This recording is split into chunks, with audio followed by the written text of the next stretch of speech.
We'll call this meeting to order at 6 p.m. on June 14th, 2022. Mr. Baker, please. Ms. Ulrich? Here. Mr. Unger? Here. Mr. Waller? Here. All right. Mr. Mills, is there a need for an executive session? There is. I recommend that the board move to go into executive session in accordance with Ohio Revised Code, Section 121.22G1, to discuss the employment and compensation of public employees, including possible discipline, and also in accordance with the Ohio Revised Code, Section 121.22G4, to discuss collective bargaining sessions with public employees concerning their compensation. Are there any motions to that of that sort? I would motion we go into executive session for those reasons. Seconds? I'll second. Discussion for or against? Will our counsel be coming in there with us? Yes. Okay, And we'll be I didn't joined know if by we needed to Chief Denny and Assistant Chief Cordy. put the names on there. Okay.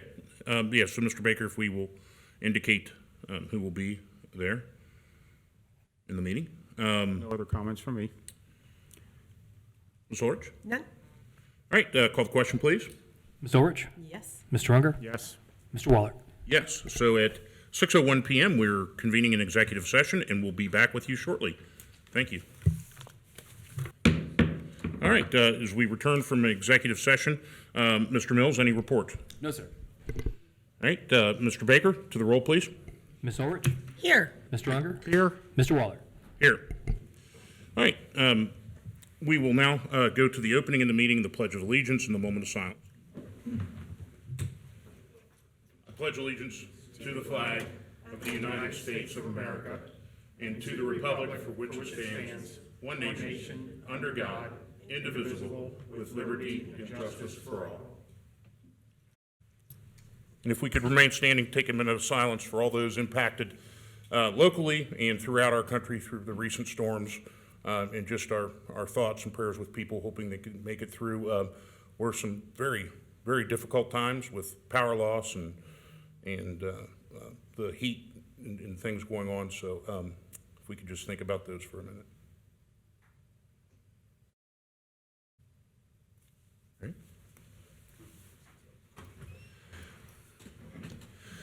All right, you have in front of you two sets of minutes, one from a special meeting and another from the more previous general meeting. Mr. Baker?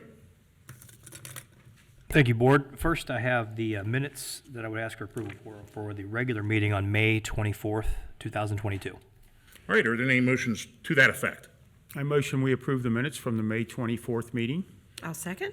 All right, we have a motion and a second. Any discussion? I did read through them and didn't find any issues, Jeff. Congratulations. Could you repeat that? I can see. No other comments. No comments. All right, Mr. Baker, call the question. Ms. Ulrich? Yes. Mr. Unger? Yes. Mr. Waller? Yes, that vote 3-0 approves the minutes from that meeting. The next meeting, we have minutes for the special meeting compiled by Mr. Weckbach on Memorial Day.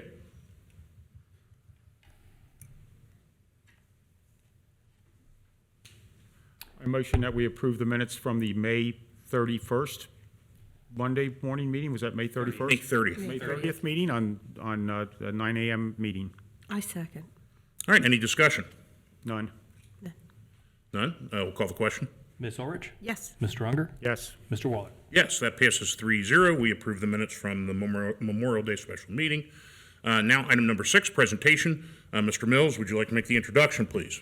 Yes, sir. It is my pleasure to share or to introduce to you all our consultants with Guide Studios. These are the good folks that have been working diligently to help us to describe our community identity and to sort of communicate that through brand work. So if you would like, come on up. I'd enjoy it. Thanks. Thank you for coming. If you just make sure that the microphone is on so that we can pick it up on Waycross. All right. Good evening, Board of Trustees, Township staff, members of the public that are here with us this evening. Thanks for the opportunity to present to you. My name is Brian Evans.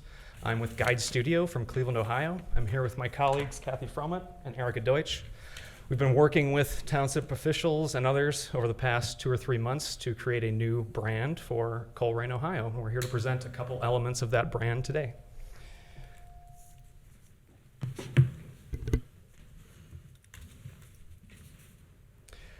So while today we're mainly here to review kind of some of the visual aspects of what this brand is, we do want to take a moment to remind everybody that when we talk about brand, it's far more than a logo. It's a symbolic embodiment of all the information connected to your place and serves to create associations and expectations around it. The collective perception, planned or incidental, is the result of every interaction a user has with your place. Jeff, if you can. And before we get into objectives, which we worked on from the beginning of this project, I just want to say that we're at a point in time in what is a process. We have been working for a few months, and we do have a pretty rigorous discovery process, is what we call it, to go through when we're talking about creating a brand for a place. We really dig down into what we call your distinct advantages, the things that set your community apart from other communities in the region and around the state, and really look at who are the audiences you're trying to reach with your brand, primary audiences, who you're trying to reach with this message. So with those things in mind, these are the objectives that we came to in the beginning of this process before we started on this journey. So we want to create a brand that brings consistency to brand elements used by township departments, conveys a consistent message and vision, combats past perceptions, acknowledges and furthers township pride, it's something to rally around, differentiates Colerain from surrounding communities, and aligns with services and strengths of the township, reminds audiences of everything that the township offers. So one of the most critical parts of what we call the brand platform is this statement. It's called a positioning statement. And this is really kind of a concise way of talking about who you are and what you have to offer.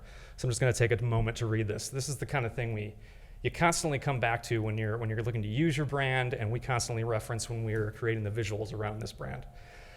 Colerain Township embraces diversity of people, landscape, and experiences. Located minutes from a bustling urban center, residents can enjoy the city, the comfort and stability of a business-friendly suburban hub with the tranquility of a natural rural landscape just around the corner. These opportunities, paired with top-notch education choices and a welcoming, caring community, cultivates an environment where people put down roots and stay.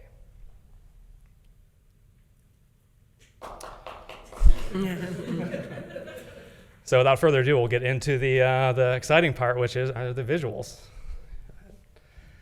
So this is the new mark for Colerain. You can see it's typeface based. It is a traditional typeface, but there are some modern sensibilities about it, particularly how the O and the C nest together and the interplay between the R and the A. And we feel this really speaks to the close-knit nature of this community and how the people relate to each other. The words we were keeping in mind as we were working on this project and coming up with the visuals were welcoming, growing, supportive, friendly, and humble. And again, these are all words that came up time and again through our discovery process from members of the community and folks from township staff. The soft shapes of the word mark itself are reflective of the rolling landscape in Colerain and its surroundings, and the color palette is very warm and welcoming and reflective of nature. Every word mark or logo is going to have to be used in many different ways, so we always make sure that your word mark works in black and white, white on black, reversed out. So as we move through this process and discover all the different ways and places this can be used, it's certainly flexible enough to be used in many different ways. And here you can see, I mentioned a minute ago, the color palette. This expands on that a bit. The two tones of green are kind of the main force of the palette itself, but then some other more natural colors, the blue and brown, can be used for accents. And these are things that will continue to be studied as we move through fleshing out what we call the brand palette, which is beyond simply the word mark. And then also here you can see the fonts that we used to create the mark. And as I mentioned earlier, we're at a point in the process where we're not at the beginning and we're certainly not done. So some of these things that you're going to be seeing here, these are renderings and examples of how this brand could be rolled out on different products. So you're just going to see some images. These aren't final, but these are a good representation of what the brand could look like on things that the township will use or things that you could see every day. So a business card, certainly things like a mug or if you go to the next slide. T-shirts, a window graphic that could appear on, a building, and then certainly your city vehicles, how that could manifest. So there's so many ways, and there's many more than this that are being explored about how this will be physically represented in the environment. And that is a wrap up on our presentation today. Thanks again for allowing us to be here, and just a couple words about next steps. As I mentioned, we're not done. There's some refinement to do. There's some pieces to finalize, like the business cards, stationery, things like that.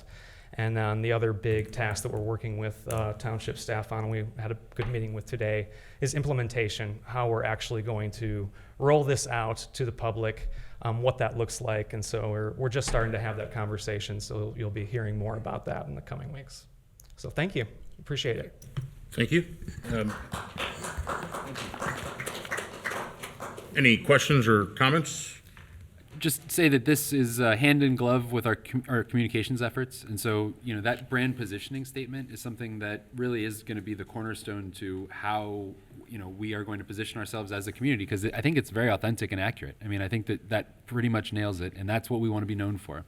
I think it's really important to realize that, branding is about reputation management and image management. And I think that, by continuing to refer back to these cornerstones of who we are as a collective community, and have folks recognize us for really who we are, not, sort of what they think of necessarily, is really important. And so the work that Helen is doing is critical to that. And boy, she has just been on a tear and doing great work. And this will be in support of that. So thank you.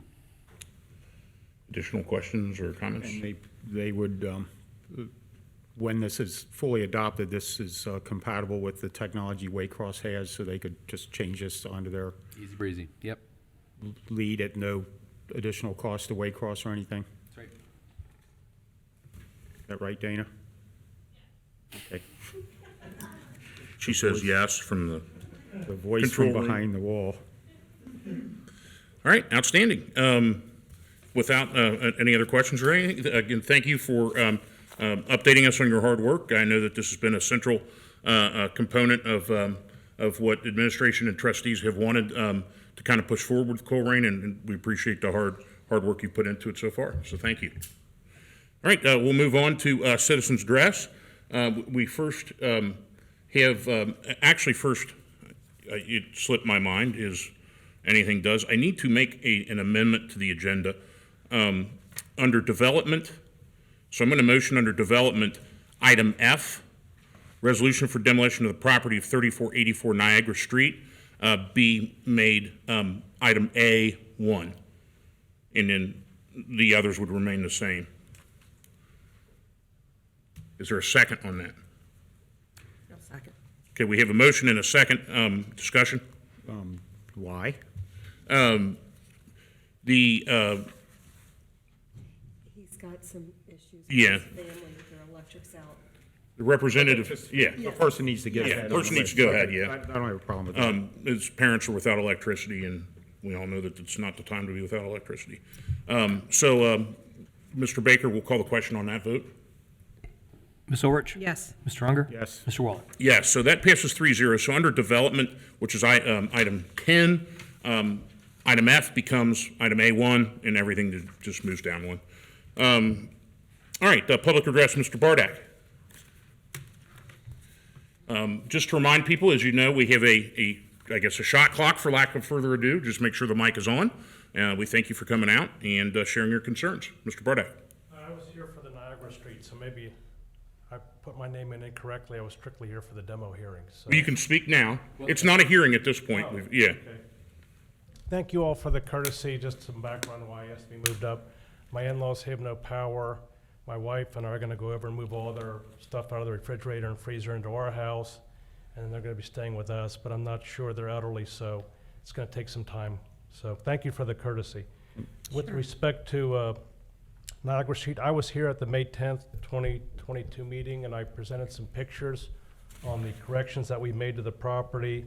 That includes improving the sanitary conditions, the roof, flashing, gutters, windows, skylight, and doors. And currently the property, the only remaining issues that I'm aware of is the driveway, which we now have bids on either repaving, tearing it up, or overlaying it. That's to be decided. We got bids today. In addition, the property is being foreclosed on. The foreclosure complaint will likely be filed this week. And assuming everything goes in a normal course, we'll have a new owner of the property within 9 to 12 months. Just depends on how quickly we get service of the complaint. So as I said, we will request that the property be taken off the demo list. I believe all the corrections and revisions to the property have been made to the satisfaction of Colerain, except for the driveway, which I said we have bids. I think we received those today. So the only question is whether we overlay it or dig it up. Okay, so we'll be voting on that later. And that's in reference to the 3484 Niagara?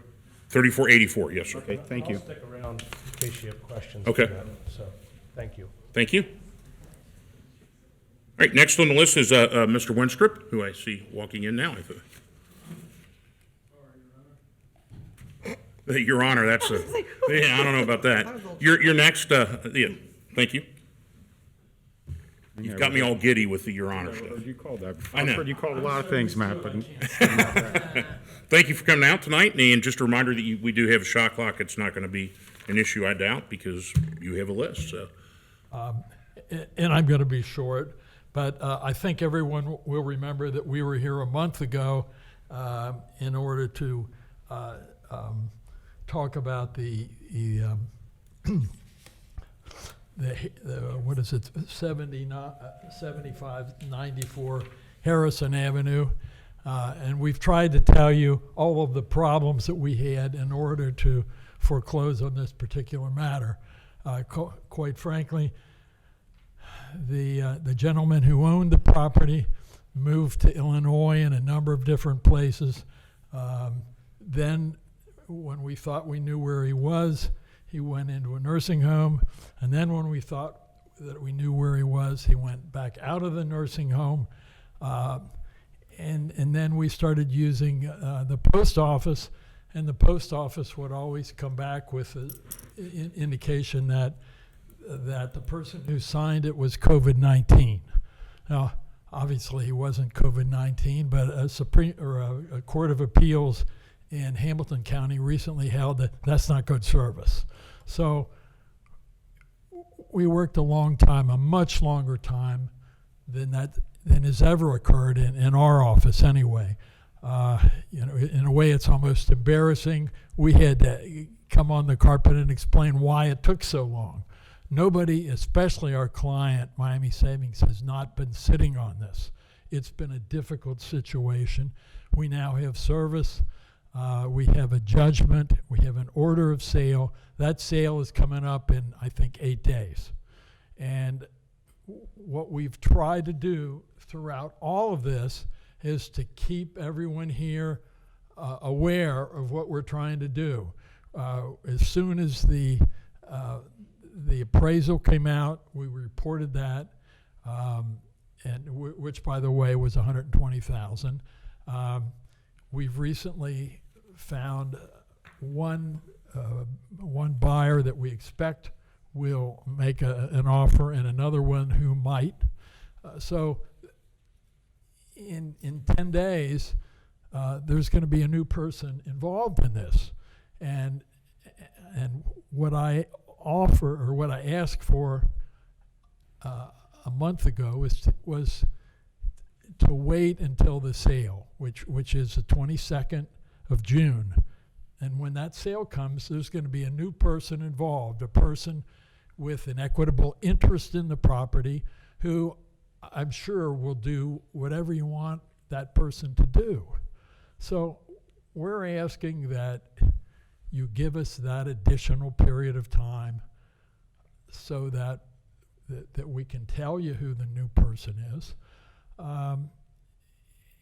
And as I have suggested, and I guess I did it nicely when I sent a communication today to all of the board members, this may cause my client economic harm by actually putting a destruction order on the property before they're even going to buy it.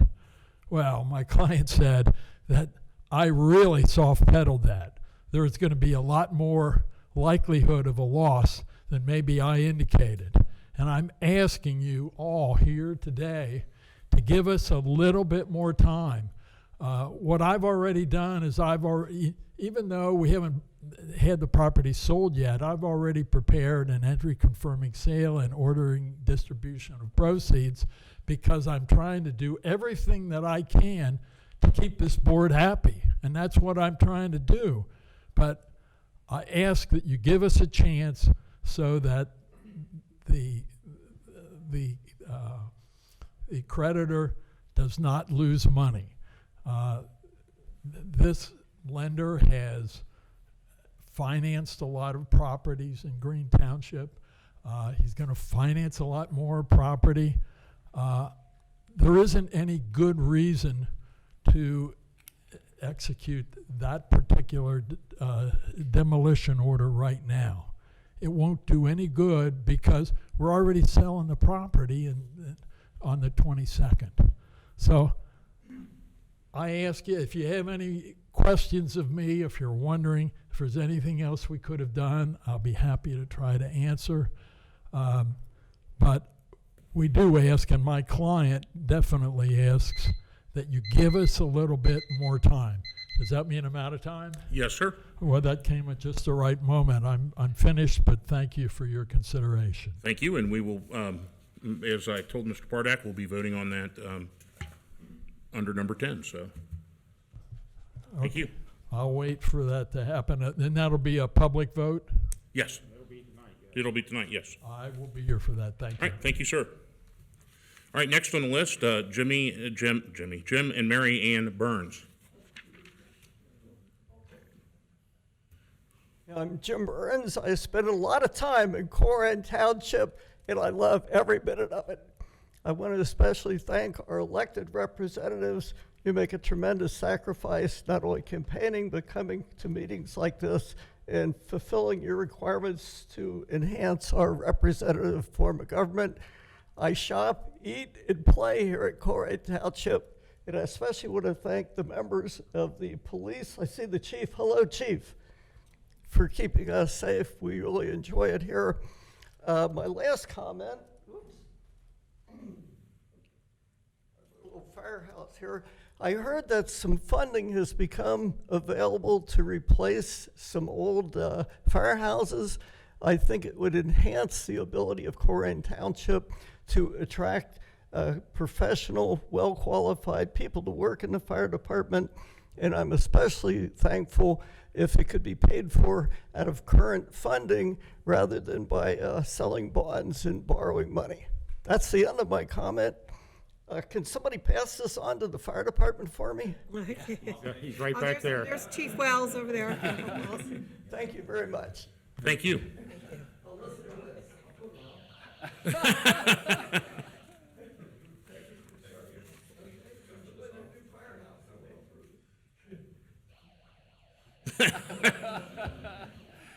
Thank you, sir. You have to wear that to the next staff meeting, chief. All right, next we have Andy. Is it Andy Mazur? All right, Andy. Hello, thank you.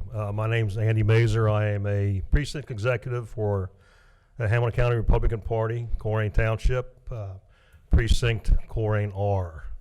I would also like to support the two firehouses, possibly new construction, basically for the safety of our citizens. I live very close to Galbraith Road, just a block and a half away. And back in my precinct, there's a lot of older people, and I can see how often the fire trucks come back for heart attacks and strokes, and it seems like you see one go by every 3 or 4 days, you know. So, but I do heavily support the idea of the new firehouses, and that's all I got. Thank you. Thank you so much. And finally, Samika Simpson.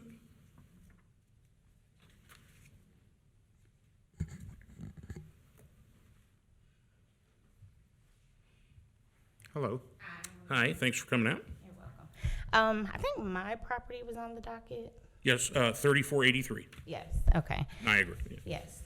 So I want to say thanks for letting me speak because I actually missed the first meeting because I guess it got sent to you back because my mail was forwarded, but I guess they wasn't doing it anymore. So that's why I didn't even know about the May 10th meeting until after it already happened. So I would have been here for that. My thing is, I had that home for 14 years. Unfortunately, we had a house fire, which you guys probably already know. I've been back and forth with the insurance. I'm finally, just of last year, finally getting some money to fix up the home. So that's where the time lapse has been. I have papers to show that 10,000, almost 11,000 has already been put into the home. It's mostly in the inside, so that's why you don't see a lot of it. I have pictures and I have paperwork to show that, as well as they have another 11,000 left for me to use for the home. It's just coming in increments. That's what's taking so long as well. What my contractor had to do is do 25% of the work. They have an inspector come out. Once he approves it, then they send the next 5,500. So that's how it's been going. And I have paperwork to show all that as well. So I'm really just pleading for more time. I feel like I even have a letter in here showing that I'm asking because Fifth Third has charged off my loan. They really have turned over my lien, so they have no interest in my home. So I'm asking for the full amount, not to be given in increments so that I can get it done, because I feel like with that full amount, with it in front of me, I can get the contractor to do everything and be able to afford the materials. We've just been running into things like of that nature when they're only given 55. I have to pay them, and getting material, we run out of money. So that's where the time lapse have been. It's you, like I said, I have all the paperwork to show if you want to see that, if you have any questions regarding that, but I really just don't want to give up my home like that. Like I said, it's definitely, I can show the paperwork. 11,000 has been put in it already. I'm just trying to get my house back. And that's 34, that's the one at 3483. 83. Okay, we will be voting and discussing those in new. Can I bring? Yes, okay. please. Yeah.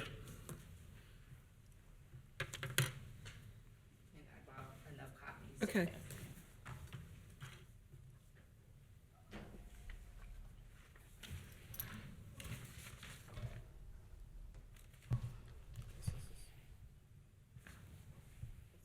So it's just showing the full amount of the insurance money. It's showing the conversation of my loan being charged off. I have emails from me and the lost draft department just showing that the amount, almost 11,000 left that I'm trying to be given directly so that I can get it done faster. And it's also showing the amount that's already been put in, that's already been given. There's no pictures in. Oh, I'm sorry. Have you seen any of this previous to this meeting?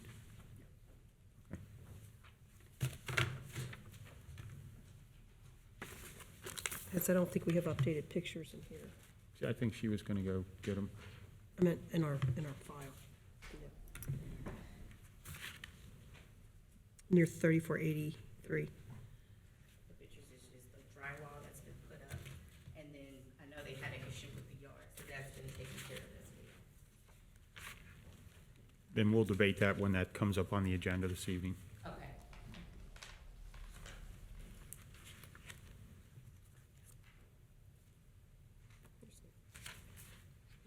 That was it, Jeff, or Mark, Matt. Right, I got you. I'm trying to look through the documentation. Okay, we have no other items for citizens' address. We will move on to administrative reports. Very good. Thank you, Mr. Waller. Mr. Waller, did you have questions for me? Yes, I did. I'm sorry, I'm trying to. I just, a couple of things that I wanted to kind of go over. Did the township receive, we received another state grant for the Colerain Park. Remind me as to what that. We have not. We have not, okay. Not yet. So we have applied for state capital funds to support Phase 3 of the Megaland project, and We are very excited and optimistic that we will receive funds to support the third phase, but those have not been announced yet. Right, in the future, the impound lot has been brought up. Yeah, and that the future of all of our capital facilities was contemplated in the capital facilities master plan that the board reviewed and adopted previously. But that's something that's further down the horizon, I believe. And the senior and community center were addressed in that as well. And there's some discussion about maybe moving facilities from the senior community center in that comprehensive plan, correct? In the facilities master plan, yep. The hours for 321 cops. The hours are Monday through Saturday, well, Monday through Friday, 24 hours, and then Saturday until 9. Is that right, Chief? 321 cops, 24 hours a day, 7 days a week. What'll happen on Saturday morning, or Friday night to Saturday morning, it forwards to the comm center. Got it. So the number's always functional, and if we're not in the station, it'll go straight to the communications. Okay, so the answer is you can always call 321 cops. All right, we recently had some vandalism in the park restroom. Did the cameras catch anyone? I guess we're going to be discussing some new cameras this evening, so. That's right. We would like to add cameras to the parks this evening. So the original cameras that are there in place now did not catch the Correct. perpetrators? That's correct. Right. They did? Okay. Chief, maybe you can address that when you come up. Right. We have a contract with Anthem for employee benefits. What is there a cost for administrative cost on that? Yeah, yes. And do you have an idea what that is? Not as I sit here right now. Okay, maybe you can get back to me with that. I would imagine it's the same situation with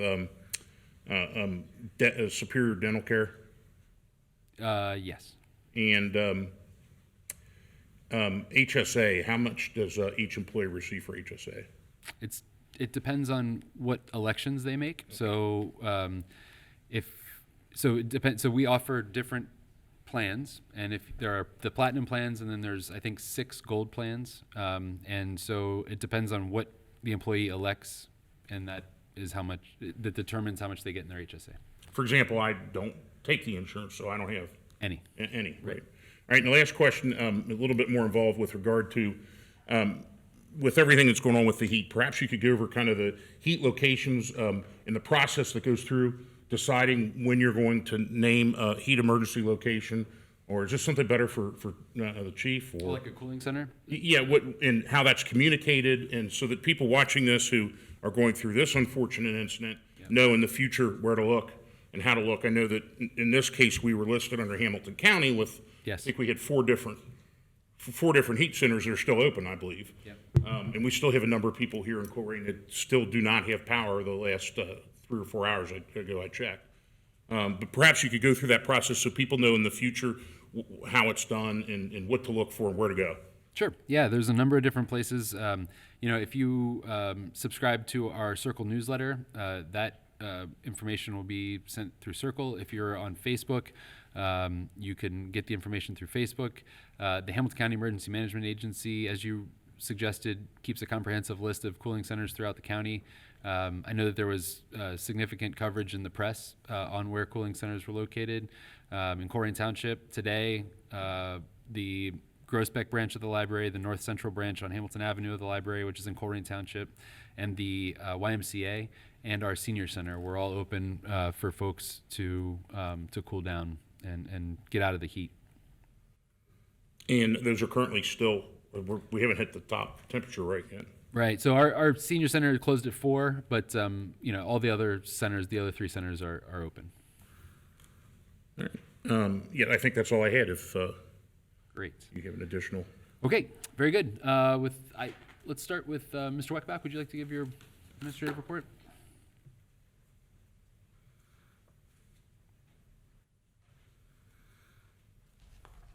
Mr. Weckbach?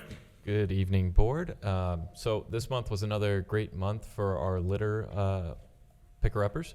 We actually had a community event, the Northbrook Shopping Center Northbrook Cleanup Day, which really spiked the numbers. They loaded several Rumpke dumpsters full of trash, estimated to be over 400 bags worth of trash that would have gone, potentially on the side of the road or where have you, but instead we're putting dumpsters, which is fantastic. In other news, we are moving forward with summer events. So those have started for the summer. This weekend, we've got Encanto, which is a personal favorite of one of my kids, is one of our movies in the park. And as you all probably remember or noticed from the schedule, we tend to rotate through movies in the park versus concerts. So every other week is one or the other. When it comes to park visitors, we are down this year.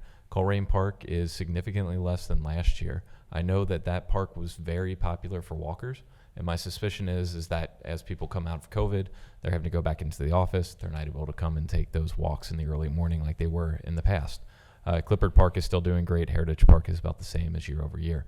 You'll notice that the next pie chart on our graph also now is our new way of showing the different work going on in our public services shop. So, the number of potholes that have been fixed within the month, the number of signs that have been repaired, and then some of the other miscellaneous things that they do. For example, whenever you see tree removal or tree repair, that's usually going to take a 1 to 2 man crew several hours of a day. It could take a full day depending on the size of the tree that they have to repair. Same thing with stormwater. Sometimes that could take a full shift or more than that depending on the nature of the repairs. We like to say not every pothole is created equal too, but these are just some good statistics for us to be able to look at year over year to compare how we're doing and the amount of work we're doing. So, and with that, any questions that the board has, I'd be happy to answer. I just have a couple follow-ups on some things that we started the process on a couple months ago. The benches at bus stops. Yes. Can you give us an update on that? Yep. So benches are now finally fabricated, and we are waiting on delivery. Okay, and do they all need, I know that Mr. Unger brought this up, do they all need concrete pads, or is there? They do, and we're going to pour those in-house. So in conjunction with the trash bin project that went up along Colerain Avenue, we poured those in-house as well. And so as soon as those benches come in, we'll be able to make sure that we size those pads properly. We're going to pour them back here and then place them. And that's my second question. So are all the trash bins now that we originally contracted for are now out, right? Except for the locations where those benches are going to go. Okay. And Rumpke's gonna pick those Yes. trash cans up on a weekly basis. I believe so. Yep. Yes. Yes. And just a reminder, I don't know if this fits under you, but I know that Rumpke's announced several times because of the heat, put your trash out the night before. I think they're saying that they're going to, I can't believe this, I'm saying this out loud, they're starting their shifts at 3 a.m. So that, it's rough out there. Yes. So if you're like me and wait till the morning of and go running out there at 6:15, you might want to do it the night before. Very good. All right, thank you. Awesome. Thanks. All right, Chief Walls.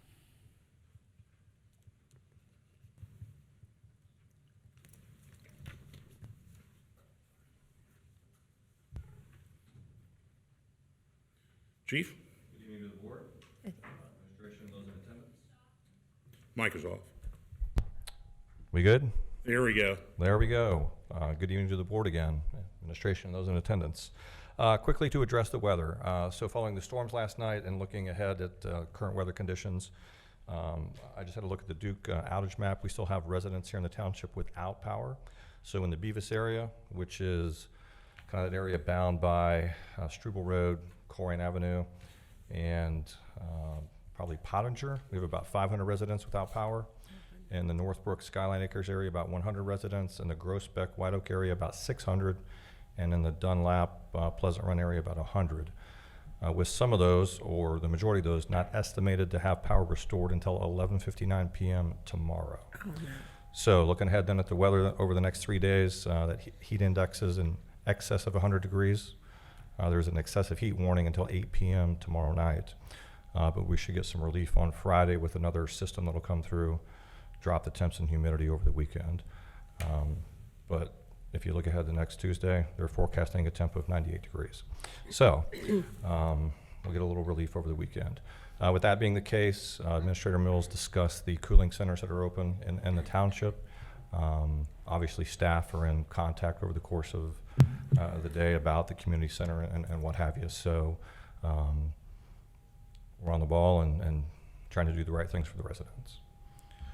As far as my report for May of 2022, we had 859 EMS incidents. We had 187 fire incidents. We had 32 responses into the Springfield Township EMS contract area. We had 3 building fires, major ones. 2900 block of Compton Road with $110,000 loss. 3200 Nandale with a $55,000 loss. That was an occupied apartment building at 12:30 in the morning, so some significant risk there to life and property. Those two addresses in particular are served by the Galbraith Road Fire Station, a fire station that we're talking about replacing, and a much needed one. And then the 9600 block of Dunraven, we had an $84,900 loss. As far as our response times, 5 minutes and 18 seconds was the average for the first arrival of that first unit, and then 60% of the time we had a first unit on the scene in less than 6 minutes. Property value lost was $251,400, but property value saved was $949,500. And so I wanted to thank the board for your consideration of replacing the fire station, likewise administration, and then those in attendance who are voicing their support. Anybody have any questions? I have a big thank you. You saved one of my very good friends' husband a few weeks ago, and they just wanted me to publicly thank you. And she said there's not enough thank yous in their heart for what you did. So thank you for all your paramedics and EMS training and your expertise. You saved a good person's life. Thank you. We'll talk a little bit more, and I'll try to find out the date and get a message to the crew. I'd just like to thank you and the administration and police and everyone working together on this heat emergency. It sounds odd, but it's nasty. I've said that 1,000 times. It's because I just came from 52-degree weather to this, and it was like, what's going on here? But thank you for keeping the public informed and keeping these heat centers open so that we can help. And just for you, for the folks listening at home, check on your neighbor. Check on the elderly, check on people. That's what we're all about here in Colerain Township. And just because you have power and just because you may be cool doesn't mean your neighbor is, or somebody down the road, or a relative. And we're a family, and that's that. You guys model that very well. Thank you. Yeah, if you don't know your neighbor, now's a great time to get to know your neighbor and look out for them. And once again, I can't reiterate enough that the staff is in constant communication about ongoing weather conditions. Thank you. Thank you. All right, Chief Cordy.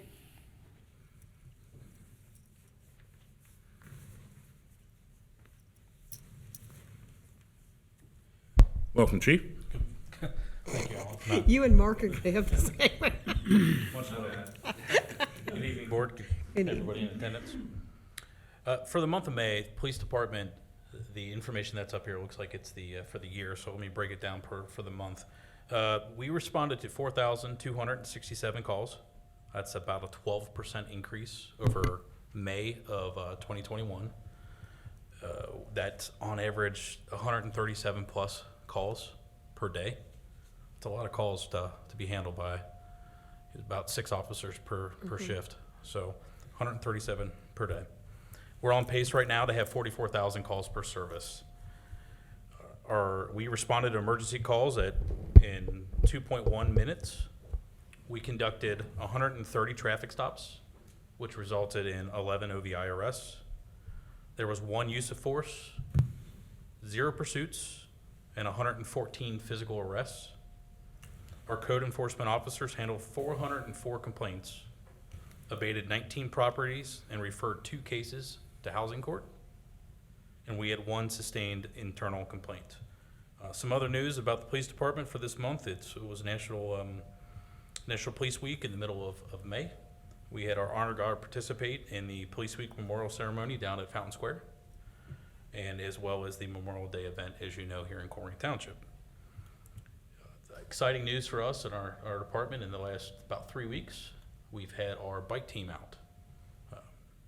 Everyone loves seeing the officers on bikes. Yeah. They love it. They love seeing them out there, and we get more feedback from that than almost anything else that we do. So the bike team's out, and as well as our impact unit's up and running. So we have 3 officers that are assigned to the impact unit right now, and they've already had tremendous results this week in the activity that they're doing as well.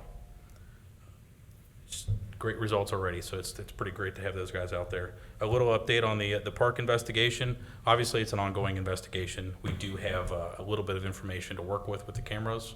We're just trying to look into that and see where those leads take us. Okay. So, is there any questions for the police department this evening?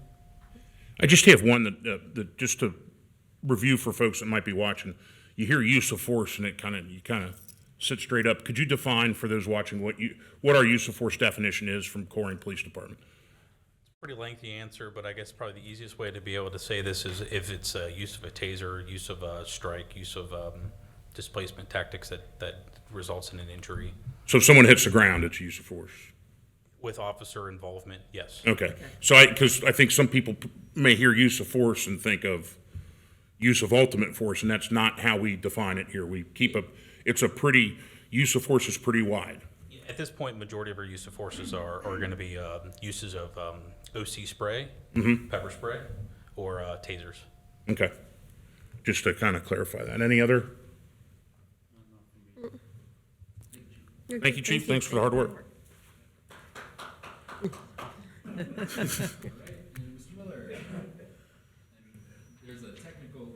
There's a technical difficulty. The projector has gone out. We're getting some feedback too. Is that? Yeah, I think that's from, we just need to turn off microphones in between. Okay. Using, yeah. Oh, here we go. Mr. Miller? Mr. President, thank you, Board. Very busy time these days in Development Department. I can't say enough good things about the staff that's there. I'll exclude myself for purposes of humility. How's that? Jared Alec and Stephen Springsteen doing a fabulous job. Great customer service. Lot of activity. In the past month, Mr. Alec has signed zoning certificates for 8 new single-family homes. That was last month, and then 10 so far this month. He thinks we'll probably be at 15 by end of the month. So those are new single-family homes, and it's exciting to see that. Plenty more coming. Another 47 zoning certificates for signs and fences and pools, and so a lot of activity at personal residences. Business-wise, there is a new restaurant going in at the old Five Guys and La Piñata. It's El Trompo, not Trumpo. Yeah. So it's Nothing from the peanut gallery. Trompo. Trompo with an O. And that is That's going to be in Stone Creek. Okay. In the Five Guys, and so they are right at the corner there. Okay. They're repurposing that space there. Sports Town is going into the old Golden Corral at Colerain and Joseph. Oh, good. Yeah, Mike Evans was in today. Great family that going to have a really cool sports bar and restaurant there. He's kind of setting it up with different sports themes throughout. Knows a lot of local sports celebrities that he's going to be bringing in. He showed us pictures of his new virtual golf course that is going to be on site there, so that ought to be a lot of fun, and looking forward to a grand opening there that have, I think, something special.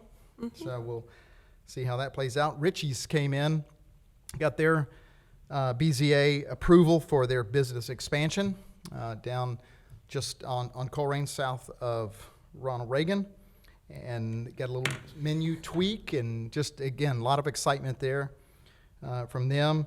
And then there was a BZA approval for a new church in the Aldi, the old Aldi location on Galbraith at Pippin. So again, met the pastor and his wife, and a lot of excitement, a lot of community activity that they're looking forward to, and outreach. And then last but not least is something closing, and that would be Colerain Bowl. That hit the news today that they notified all their employees right before the weekend that they are closing as of June the 30th. So over 60 years, a lot of fun for individuals and families in Colerain. So certainly that'll be missed. But we have not been notified, the township, who bought it and what the future purpose will be, but we'll wait and see where that goes. And that's all I've got at this point. Thank you. Any questions? Thank you, David. Thanks, David. I love the positivity in here I know. tonight. We need a clapping section the whole time. Fantastic. Yep. So, Mr. Wallach, that concludes our administrative reports this evening. All right, moving on to trustees' report. Well, I'm sorry to see Colerain Bowl go. I'm billable there for many years. I'm sorry that it couldn't make a go of it, so I am sorry about that. I wanted to give a shout out to Helen again, and once again, for everybody watching, it's CEKL.com, circle. And when they say it out loud, it's, when I first looked it up, it's a different spelling. You can go on there and find all the events, the Northbrook cleanup, the trash. She has done a fantastic job of keeping everything updated. Rumpke is going to have this Saturday, June 18th, the open house. If anybody's not ever gone there, my kids have loved it, to go through the dump, and it's a city of, like an ant farm, everything going on there. And also a shout out to the CCA, Diane Releg and George and Pant Isford. I love every other Saturday seeing the mounds of trash bags ready to be picked up. And then I'm sick to my stomach hours later that people feel that they got to throw their cans in their dinner, breakfast, and lunch for somebody else to clean it up. So if you ever see them or look on their schedules, every other Saturday they do one side of the township, then the south side and the north side. So kudos to that group of people that have continued to keep our part of Colerain clean. I'm good.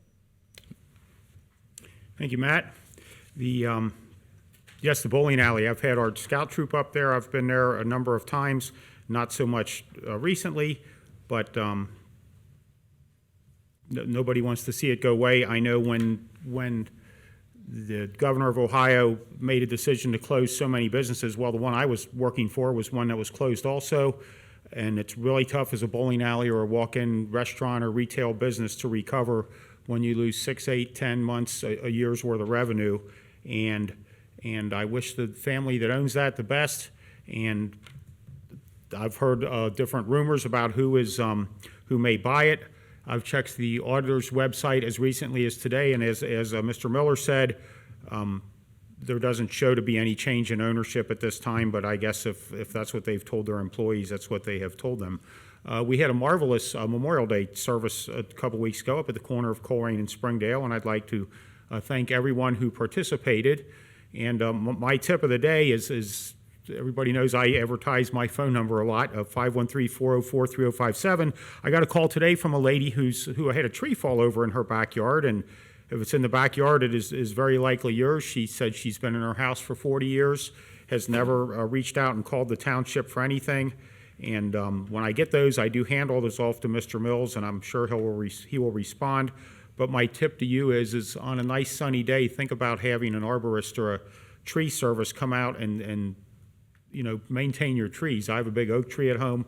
Yes, I've spent a little bit of money having it professionally pruned and trimmed, and the branches I've had taken off are 10, 15 feet in the air. They have a nice safe bucket truck. Yes, it's a couple $100, but it keeps the tree and branches from falling on my house. And if you have big trees, it's a lot easier to maintain them on a nice sunny day than wait till a storm puts the tree down on your car or takes your wires down. So there is Dan's safety tip of the day, and I know you'll talk about our 4th of July event coming up. So, okay. And that's all I have, Matt. All right. Thank you for the Dan safety tip of the day. Maintain your trees. So. There you go. And I can concur. I had the same situation where the tree was hollowed out, and I contacted a tree arborist to trim it. He's like, "Guy, this needs to come down. It's going to come down on your roof here." And that's a much more significant expense than actually trimming or taking it down. Again, just reiterate all the cooperation between the different departments through the heat emergency. Thank you so much. The Colerain Bowl, that's the first thing. I was out of town on vacation in Vermont, and the first call I got was from my mom saying, "Oh my God, you need to do something. The Colerain Bowl is going to close." And I'm like, it's private ownership, Mom. This is how this works. And she related to me how she When she grew up in Northbrook, she bowled there as an 8th grader when it first opened.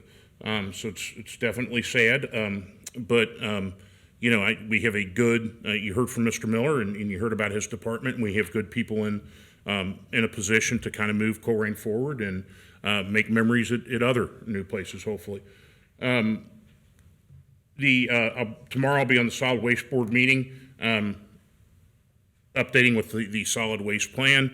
And by the way, if anybody ever wants to watch it, it's streamed and you can participate. You can actually do comments streamed through Zoom. You just go to the Hamilton County Solid Waste Board website and get an agenda. It's pretty darn exciting. I've been hearing a number of things, and a couple of them I haven't returned because I just got back in town. It's summer, so it means speed issues. And this is a significant issue. I understand that did we have an accident on Banning with somebody on a skateboard or a Was that the bike? bike? Yep. Yeah. You know, look, these speed limits are there for a reason. You know, I know everybody's life is rushed, but you know, let's have some consideration for people on the roads. And some of the stats that we saw from the most recent report from the chief on the new locations, some of the speeds are just amazing when you look at it. So slow it down, or we're going to slow it down for you and give you a little reminder in the form of a ticket. And I'll concur with my other two colleagues. Memorial Day service was fantastic. I think we do it well, and I love the flags out there, and I love anything that gives us kind of a sense of American kind of pride that we can do. And you'll hear more about the 4th, or the July 3rd, and also I know that we've scheduled something for 2 special presentations for next meeting. One with the Chamber of Commerce, that's going to talk about their old timers game, baseball game, which I'm looking forward to, and I know Mr. Unger and I are going to participate in some level. I don't think either one of it involves running, but. I think we have to throw out the first pitch. Oh, okay. Okay, so I'm going to watch. I'll pitch it for you. I'll watch tapes of Mark Mallory throwing out the first pitch and try to beat that. Yeah, and I think there's a lot of interesting things coming up that you're going to hear about, and we'll have a presentation from pro seniors that we set up too for next the next meeting. Other than that, I do have one other comment. Yeah. You know, Matt, with your comment, you made me think of something going back to the tree thing. I would suggest anybody call your homeowner's insurance company at my company, which is blank blank. They said that they assume every tree is eventually going to fall. So maintain your trees, because every tree will eventually fall. You can be in control of when it comes down, or the weather can. So that's what, when you said you had that hollowed out tree, hopefully you had that addressed. And Yep. And yes, it costs money to have them taken down, but if you can plan when it's coming down, it's a lot easier than driving rainstorm and looking outside and seeing that the tree is down. So, I agree. All right. Any other comments? All right, we'll go to new business, which we have a cornucopia of new business to go through. We'll start with administration. Yes, sir. Thank you, Mr. Wallert. Lots of good news this evening. You know, the board will recall that last year we transitioned from a fully insured model of providing health insurance to a self-insured model, and you'll recall that that resulted in significant savings in year 1. It also involved a slight increase in risk because we are now paying all of the claims ourselves. That has worked out spectacularly in the favor of the township and the employees in the first year. And as we move into the second year of our self-insurance model, we're anticipating 0 increases, basically a flat renewal moving forward. You know, you'll recall also that as we gear up into self-insurance, we're creating a self-insurance fund that our goal is to be able to have saved 1 entire year of claims amounts so that we can weather storms in the future, right? So it's a very conservative policy that the board has adopted, and we were able to, in the first year, save 40%. So we're now going to have in the bank 40% of a year's worth of claims so that we can weather the storm in the future should our claims go up or down. So we're in a very good position, and it will, I anticipate it will be getting better. So with that said, we have 3 items on the agenda for you this evening related to insurance. The first is a motion to authorize the Township Administrator to execute a contract and related documents with Anthem for employee benefits. And so our medical and vision are both renewing at a flat rate, and the recommendation is to adopt the motion. All right, are there any motions at this time? I motion that we authorize the Township Administrator to execute a contract and related documents with Anthem for employee benefits. I'll second. Okay, we have a motion and a second to authorize the Township Administrator to execute a contract and related documents with Anthem for employee benefits. Any discussion?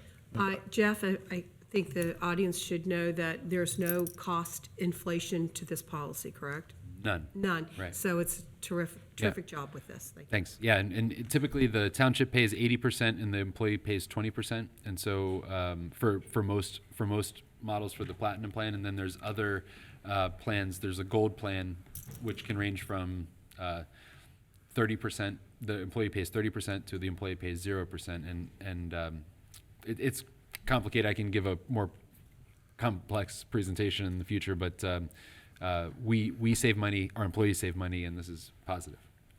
And I would like to acknowledge that I do purchase the health and the vision insurance through the township at the exact same rates as anybody else, and that comes out of my trustee paycheck. So I want to acknowledge that I do purchase insurance through here.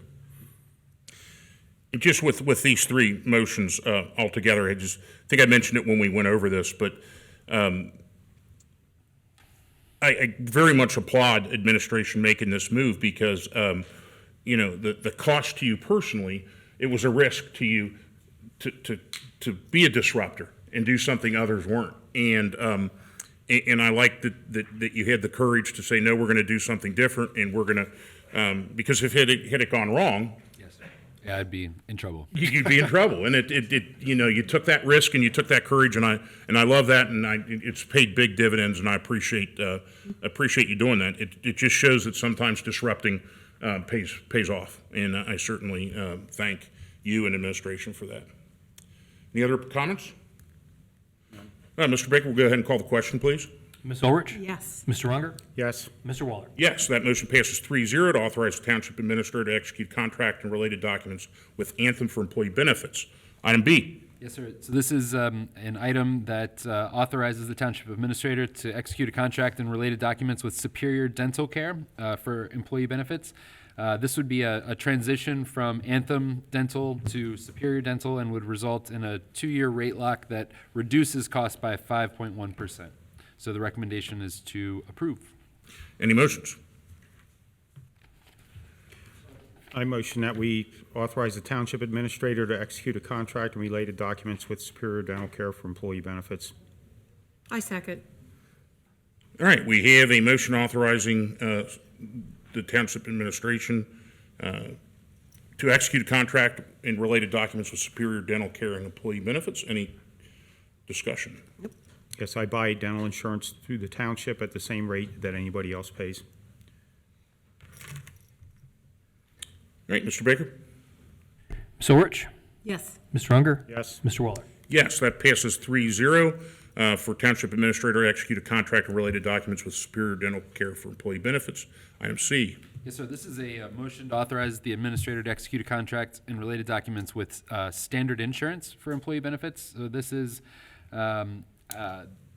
we are currently with Anthem for life insurance and accidental death and dismemberment coverage for employees.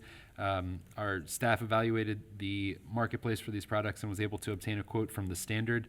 We lock in a 3-year rate, and this Standard also currently provides EAP and long-term disability to all of our full-time employees. And so the recommendation is to adopt.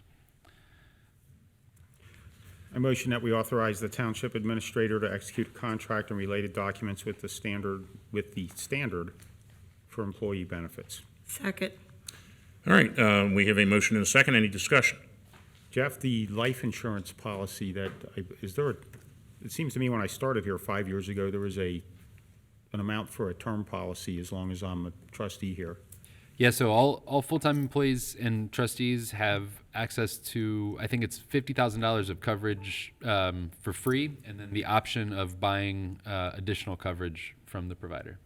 And it's my understanding that is only while I'm performing trustee duties. While you're employed by the township, yeah. Yeah, okay, just so people know that exists. Yep.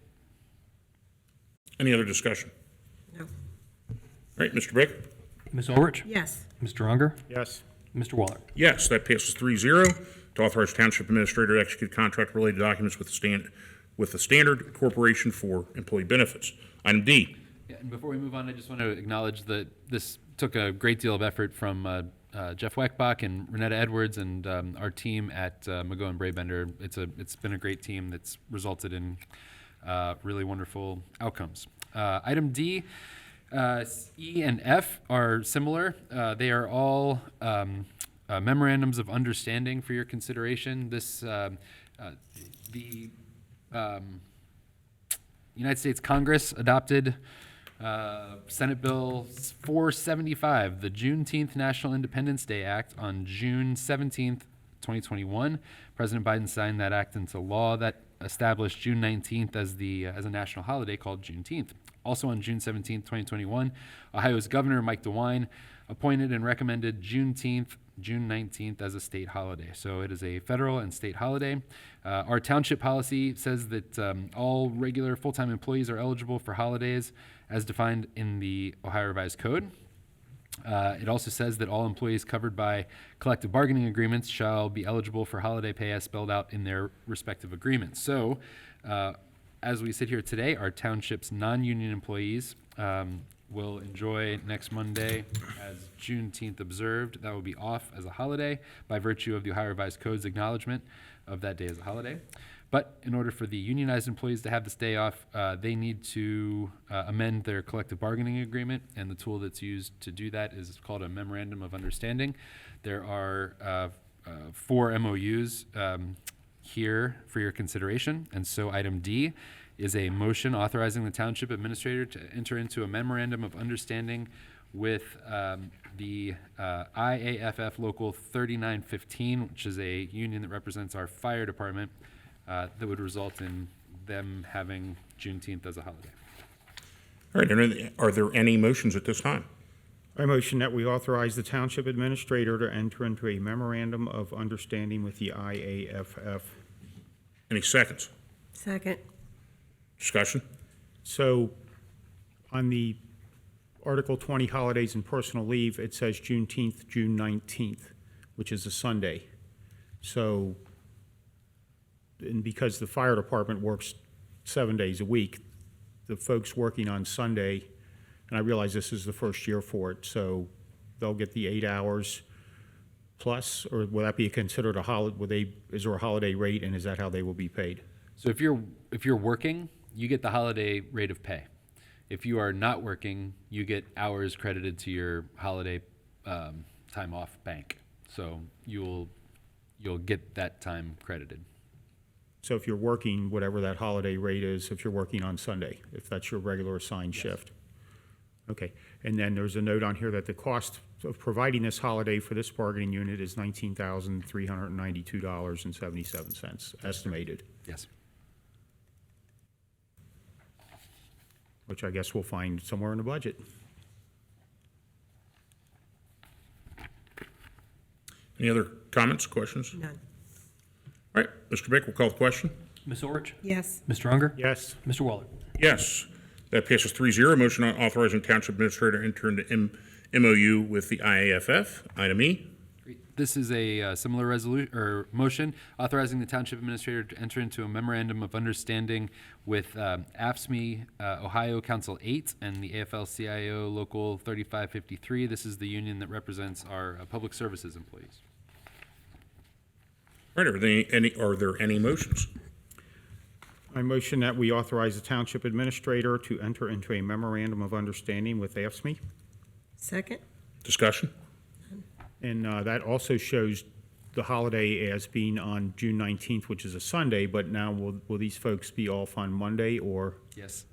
So the way, it'll be, so observed On Monday for, On Monday for Sunday holidays, on Friday for Saturday holidays. okay. And then there's a note in here that the cost of that is $3,380.56 estimated for 2022. No other comments. All right, Mr. Baker? Ms. Orich? Yes. Mr. Unger? Yes. Mr. Waller? Yes, that passes 3-0. The MOU with Ashby. Item F. Great, and this is the same memorandum of understanding, but with the Fraternal Order of Police, Ohio Labor Council Incorporated. And there are two bargaining units that are represented by the FOP. The blue bargaining unit and the gold bargaining unit. Blue represents police officers, gold represents sergeants. Recommendation is to approve. Any motions? I motion that we authorize the township administrator to enter into a memorandum of understanding with the FOP for the gold and the blue I'll second. bargaining units. All right, any discussion? And so that'll be more like the fire, where it's just if you're working that day, you're paid at the holiday rate, and if you're not working Sunday, then you're paid you get 8 hours of holiday time. And then it shows the cost of that is $13,243.92. Estimated for '22. All right, any other comments? Mr. Baker? Ms. Orich? Yes. Mr. Unger? Yes. Mr. Waller? Yes, that passes 3-0. Township Administrator entered into MOU with FOP Gold and Blue. Item G. Very good. For items G, H, and I, I'd like to invite our Finance Director, Mr. Jeff McElravy.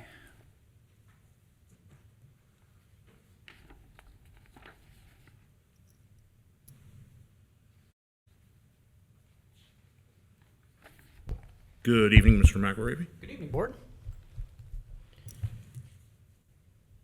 Item G is a motion to establish a public hearing on the 2023 tax budget for your next meeting on June 28th at 7 p.m. Believe it or not, yes, it's budget time once again. This is the first step in the process where the township is required to submit to the county an estimate of what the tax budget will be for the 2023 budget. And the recommendation from staff is adoption of the motion. I motion that we establish a public hearing on the 2023 tentative tax budget on Tuesday, June 28th, 2022 at 7 o'clock. I second. Any discussion? Not from me. All right, Mr. Baker? Ms. Orich? Yes. Mr. Unger? Yes. Mr. Waller? Yes, so we have a public hearing on the 2023 tentative tax budget on Tuesday, June 28th, 2022 at 7 p.m. Item 8. Item H is a resolution authorizing the adoption of amended appropriations for the year 2022. This resolution would increase appropriations in 4 funds, and I'll go through each of them individually. The first is an increase in the police fund, Fund 2081, by $80,000. This is the first of 3 items on your agenda this evening that deals with a grant that the township has been offered by Hamilton County Public Health. This will allow the police department to purchase 2 ATV vehicles to be able to continue their work on the public health crisis surrounding opioids. And to be able to do some other things as well. And that increase to accept that grant would take the appropriations for the fund to $10,788,651.66. The second increase in appropriations is in Fund 2231, which is permissive motor vehicle license tax that is used by public services for the road repair program.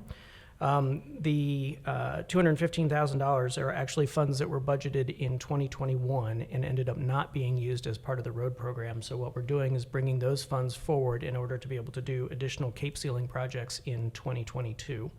And the change in appropriations here would allow that to proceed. The third increase is in Fund 2901, which is the TIF that is part of the Kroger project on Springdale. This is an increase in appropriations by $99,606.76. And that is to align the management of the fund with the bond documents The way that this TIF works is that the proceeds that are generated by the TIF are remitted to Kroger, and what they do is go through a process of re-amortizing that debt based on the amount that is collected. The TIF is performing better than was originally calculated. So we expect that what will happen is that the debt will be retired sooner than what was originally anticipated. So this increase in appropriations allows us to remit those funds to Kroger, which will trigger that reamortization process. The final increase in appropriations is in Fund 2903. This is also a TIF fund. This is for the Town Center Rumpke TIF. This is an increase in appropriations by $856,633.51. These funds would be remitted to our trustee, which is Huntington Bank. They manage the debt service on the project. And those funds will sit with them, consistent with the bond documents, in order to be able to pay down that debt. And then at the end of the term of the debt, those excess proceeds will return to the township. So the recommendation from staff is the adoption of the resolution. All right, are there any motions? I motion that we adopt the resolution authorizing the adoption of amended appropriations for the year 2022. I'll second. All right, discussion? None. None from me? Mr. Baker? Ms. Ulrich? Yes. Mr. Unger? Yes. Mr. Waller? Yes, that passes 3-0, authorizing adoption of amended appropriations for the year 2022. Item I. Item I is the second of three items regarding the grant from Hamilton County Public Health. This amends the strategic plan and budget to create a new capital project in the budget for those two ATVs. There is a description in your packet of the project, and the recommendation from staff is adoption of the resolution. Are there any motions? Page here for a second. Aye. Go ahead. You can, no, I'm not taking your place. That is the, Resolution amending 2022 strategic plan and budget. Page 64. okay, yeah, my thing jumped off to another page here. I motion that we adopt the resolution amending the 2022 strategic plan and budget. I'll second. Any discussion? None, except for those in the audience. This is all on a screen, and I had something open up, and I tapped it 5 minutes ago, and it just opened, so that kind of threw me off a little bit. We're fine. No other discussion. And I'll steal the thunder from Mr. Unger and say thank you for pursuing grants. Yes. We love grants. Thank you so much. All right, Mr. Baker? Ms. Ulrich? Yes. Mr. Unger? Yes. Mr. Waller? Yes, that passes 3-0, amending the 2022 strategic plan and budget. All right, public safety. Thank you, Board. Thank you, Jeff. Thank you. Chief Cordy.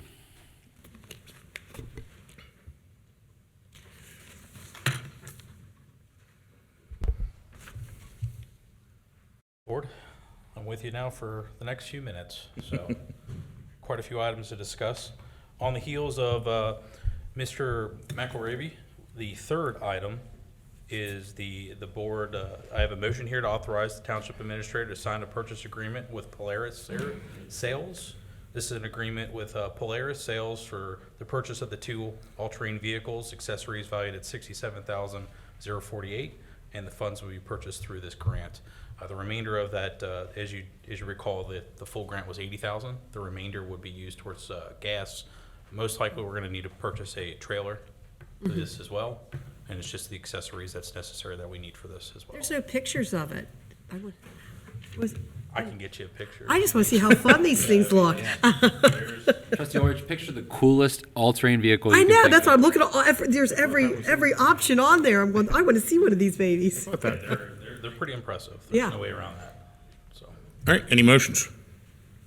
I motion that we authorize the township administrator to sign a purchase agreement with Polaris Sales. I'll second. All right, discussion. Yes, for anyone interested, this is all listed in the agenda. The bill of sale, all the different costs for the options, and the total price. It looks like $67,048. And in the spirit of transparency, just like everything else in this 300-page agenda, it is right in here on that item. So it's all right here in front. Could you explain to the public what this all-terrain vehicle would be used for? There's a couple different things that we're looking at in this. The biggest thing with public health is to continue the QRT program and to take it to the next step of what we're looking for. To be able to have the pamphlets, to be able to have the Narcan on hand, to be able to do whatever we can for our public and those that might need it. There's other ideas that we can also use with this. It'll be a supplement for our bike unit. There's areas of the parks that we would like to be able to get into, things along the banks of the river that we wouldn't have access to. Obviously, for our large events, for the fireworks, we saw the need for this last year. This would be fantastic for that. The football games, we have officers at both football games throughout the year. There's times where we would need to because they play at the same day. We have plenty of parades that we're a part of, especially with the 4th of July coming up. I believe we usually, I think last year the number was 11 parades that we were asked to be a part of. This is a community tool that we're going to be able to. Just to let everybody know, it's where cruisers can't go, an ATV can go. So it's for the public benefit. Think of some of the different areas of down by the river, down By Heritage you've got Park, Taylor right. Park behind Travo. Taylor Elementary. There's a lot of wooded areas Right. that we cannot traverse. And it does have a 40-inch LED bar on the roof facing forward, an 11-inch one on the back. So, I mean, it's easily identifiable as a police vehicle. Marked as a police vehicle. That's actually part of the package. Right, that's all it's extremely detailed, this proposal. It's pretty cool too. Who's going to be the first to drive it? Well, trustees get the first shot. I'm just wondering if we get it. From our sake, it's Sergeant Justin Hustle's put a lot of effort into working into this, and for our side of the world, it'll be definitely him. Okay. No other comments from me. Any other discussion? No. Mr. Baker, let's roll. Ms. Orich? Yes. Mr. Unger? Yes. Mr. Wall? Yes, that passes 3-0 to sign a purchase agreement with Polaris Sales, Inc. B, item B. Item B is the motion to accept the Police Department Employee Hiring Incentive Program. This is actually an item that I'm pretty excited about. I brought to Chief Denny last year and something that we worked into our 2022 budget. The premise behind this is gone through quite a bit of classes at UC at this point, and some of the different readings that I found through my studies led me to this article that's entitled Best Practices, Recruitment, Retention, and Turnover of Law Enforcement Personnel. This is an article that's written in conjunction with the Department of Justice and the International Association of Chiefs of Police. So the premise of this is to turn our police department into a force multiplier for recruitment. So no longer to have one person in charge of recruiting, go out to these different events, job fairs, what have you. It's to actually have every one of our employees be a recruiter for us. This is seen in this article as the best, most effective technique that's available. And again, this is through International Department of Justice, Bureau of Justice. So this is the technique that we're looking forward to trying to push within our department as well. We have it in my company and it works. It does. I mean, it's fairly crazy. So the motion is to accept the Police Department Hiring Incentive Program, and the recommendation is adoption of the motion. I motion that we accept the Police Department Employee Hiring Incentive Program. I'll second. All right, any discussion? Yes. It is hard getting and keeping police officers. There's other jobs out there that pay better. Your heart has to be in it, for sure, and nobody's going to be a millionaire being a police officer. For anyone considering employment with Colerain Township, you should know that this government body fully supports you. I think Matt's got a relative who's a police officer, and it saddens me that in other municipalities and places, they don't stand behind their police, but I'm here to tell you, Assistant Chief and Chief, that here at Colerain, we are 110% behind our officers, and we will stand and defend them, and we appreciate the dangerous nature of the work that they do. So that's another incentive that I don't see listed in this incentive, but for anyone watching, please hear us when we say that. So thank you. Thank you. Yeah, I'd concur, and yeah, we expect excellence from you guys, and you give us excellence, and that's, and you're an open book, and I appreciate that as well. Absolutely. Thank you. All right, any other points? None from me. All right, Mr. Baker? Ms. Orich? Yes. Mr. Unger? Yes. Mr. Waller? Yes, that passes 3-0, and we now created a police department employee hiring incentive program. Congratulations on your fine work with that. Thank you. Appreciate that very much. All right, item C. All right, moving on to our code enforcement items. We've got 6 junk motor vehicles in front of you tonight. The first one is a resolution declaring a junk motor vehicle. We have recommend adoption and motion of declare an order abatement of a junk motor vehicle at the following property: 2378 Lincoln Avenue, that's Cincinnati, Ohio 45231. It's an unknown year Dodge Black Caravan. The Ohio plates of, I was still going to do it, Henry Young Victor 1648. That's HYV 1648. I motion we approve the resolution declaring the vehicle located at 2378 Lincoln Avenue as a junk motor vehicle and causing for the removal pursuant to the to Colerain Township Resolution 3621. I second. All right, so the resolution here, Chief, says unknown year gold Toyota Avalon. I was going to ask, is that a typo, 2387? There's a 2378 Lincoln and a 2387. Yeah. Okay, all right, I'm on the wrong Lincoln. No, well, there's, I saw that the other day, and I looked at that, and I thought, yes, it is 2 different addresses. One is up the street from the other. Gotcha. I just want to double check it was, if it wasn't a That's our typo. code Okay. I enforcement. verified with our code team that Okay. there is 2 properties, 2 separate. All right, so this is the one at 2378 Lincoln Avenue, Yes. Yes. Black Dodge Caravan OH HYV 1648. As detailed in the agenda. All right, I motioned for it. Was there a second? yeah, there was a second by Ms. Yeah. Orich, or are there any comments? None. All right, Mr. Baker? Ms. Orich? Yes. Mr. Unger? Yes. Mr. Waller? Yes, that passes 3-0 to declare that a junk motor vehicle. All right, the second resolution is recommend adoption of the motion to declare an order abatement of a junk motor vehicle at the following property: 2387 Lincoln, Cincinnati, Ohio 45239. Unknown year gold Toyota Avalon, Ohio John Henry John 9957 JHJ 9957. Second vehicle, a 1990 unknown color Ford E350 Ohio Paul David King 5870 PDK 5870. Old habits. I motion that we approve the resolution declaring the vehicle located at 2387 Lincoln Avenue as junk motor vehicles and causing for their removal pursuant to Colerain Township Resolution 3621. I'll second. All right, any discussion? None. None, just keep up the good work. All right, Mr. Baker? Ms. Orich? Yes. Mr. Unger? Yes. Mr. Waller? Yes, that passes 3-0, declaring a junk motor vehicle. Chief? Right, number 3 for junk motor vehicle. Recommend adoption of motion to declare an order abatement of a junk motor vehicle at the following properties: 2805 Wheatfield Drive, Cincinnati, Ohio 45251. 2 vehicles here. Unknown year silver Chevrolet Cavalier, Ohio Henry King Charles 2474 HKC 2474. Unknown dark teal Chevrolet Cruze, Ohio, temp tag Nora 759513, N759513. I motion that we approve the resolution declaring the vehicles located at 2805 Wheatfield Drive as junk motor vehicles and causing their removal pursuant to Colerain Township Resolution 3621. I second. Discussion? And just so people know what this does, my interpretation here is that starts the clock on, they have 14 days to get them removed, and we can come get them on the 15th day from tomorrow. Right, there'll be, yes. Any time after the 14 days. We might not get it on the 15th day, but we are coming. So please get these out of there within 14 days, Mr. Vehicle Owner.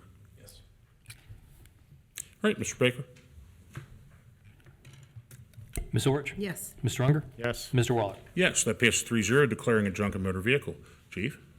Recommend adoption of the motion to declare an order abatement of a junk motor vehicle at the following properties: 3475 Springdale Road, Cincinnati, Ohio 45251. The first vehicle here is a 1998 red Dodge Ram, no plates. Second vehicle, unknown year, dark teal Chevrolet 3500, no plates. I recommend we approve the resolution declaring the vehicle located at 3475 Springdale Road as junk motor vehicles and causing for the removal pursuant to Colerain Township Resolution 36-21. I'll second. Discussion? None. None. Mr. Baker? Ms. Orich? Yes. Mr. Unger? Yes. Mr. Waller? Yes, that passes 3-0, declaring a junk motor vehicle. Chief? Recommend adoption of motion to declare and order abatement of junk motor vehicle at the following properties: 3669 Pool Road, Cincinnati, Ohio, 45251. Unknown year, white Ford Interceptor, Ohio, Sam Victor X-Ray 7071, SVX 7071. I motion we approve the resolution declaring the vehicle located at 3669 Pool Road, Cincinnati, as a junk motor vehicle and causing for the removal pursuant to Colerain Township Resolution 3621. I second. Discussion? As I look out the window at some white Ford Interceptors out there, this isn't one of ours. That's just my view looking out the door. So this one's a junk one sitting in a driveway at 3669 Pool Road. Okay, Mr. Baker? Ms. Orich? Yes. Mr. Unger? Yes. Mr. Waller? Yes, that passes 3-0, declaring a junk motor vehicle. And our last junk motor vehicle, recommend adoption of a motion to declare and order abatement of a junk motor vehicle at the following properties: 8927 Cheviot Road, Cincinnati, Ohio, 45251. It's a 2004 gray Toyota RAV4, Ohio plates, George David Adam, 1266 GDA 1266. I motion that we approve the resolution declaring the vehicle located at 8927 Cheviot Road as a junk motor vehicle and causing removal pursuant to Colerain Township Resolution 3621. Second. Discussion? None. Mr. Baker? Ms. Orich? Yes. Mr. Unger? Yes. Mr. Waller? Yes, that passes 3-0, declaring nuisance and ordering abatement on the junk motor vehicle. Chief? Item I, resolution declaring nuisance and ordering abatement. This resolution allows for the removal of uncontrolled vegetation and/or refuge at the following properties: 2848 Brampton, 2909 Greenbrook, 3135 Niagara. I motion that we approve the resolution declaring nuisance and ordering abatement at the three properties listed by Assistant Chief Cordy. I second. Discussion? No comments. Once again, on circle.com, you can go, if you're a neighbor and you have a complaint, you can go on there and it gives you directions of the length of the grass and when you can call and how to do it. If you want to call on your neighbors. All right, Mr. Baker? Ms. Orich? Yes. Mr. Unger? Yes. Mr. Waller? Yes, so those three properties are declared nuisance and ordered abatement. Public services. Thank you, Chief. Thank you, Chief. Thanks. Mr. Weckbach. Good evening, Board. First item I have before you tonight is a motion authorizing the Township Administrator to execute a contract with Current for $99,000 for a rooftop solar system. So as you recall, we've had several conversations about solar. We went out and issued an RFP looking to have solar installed at 4300 Springdale Road.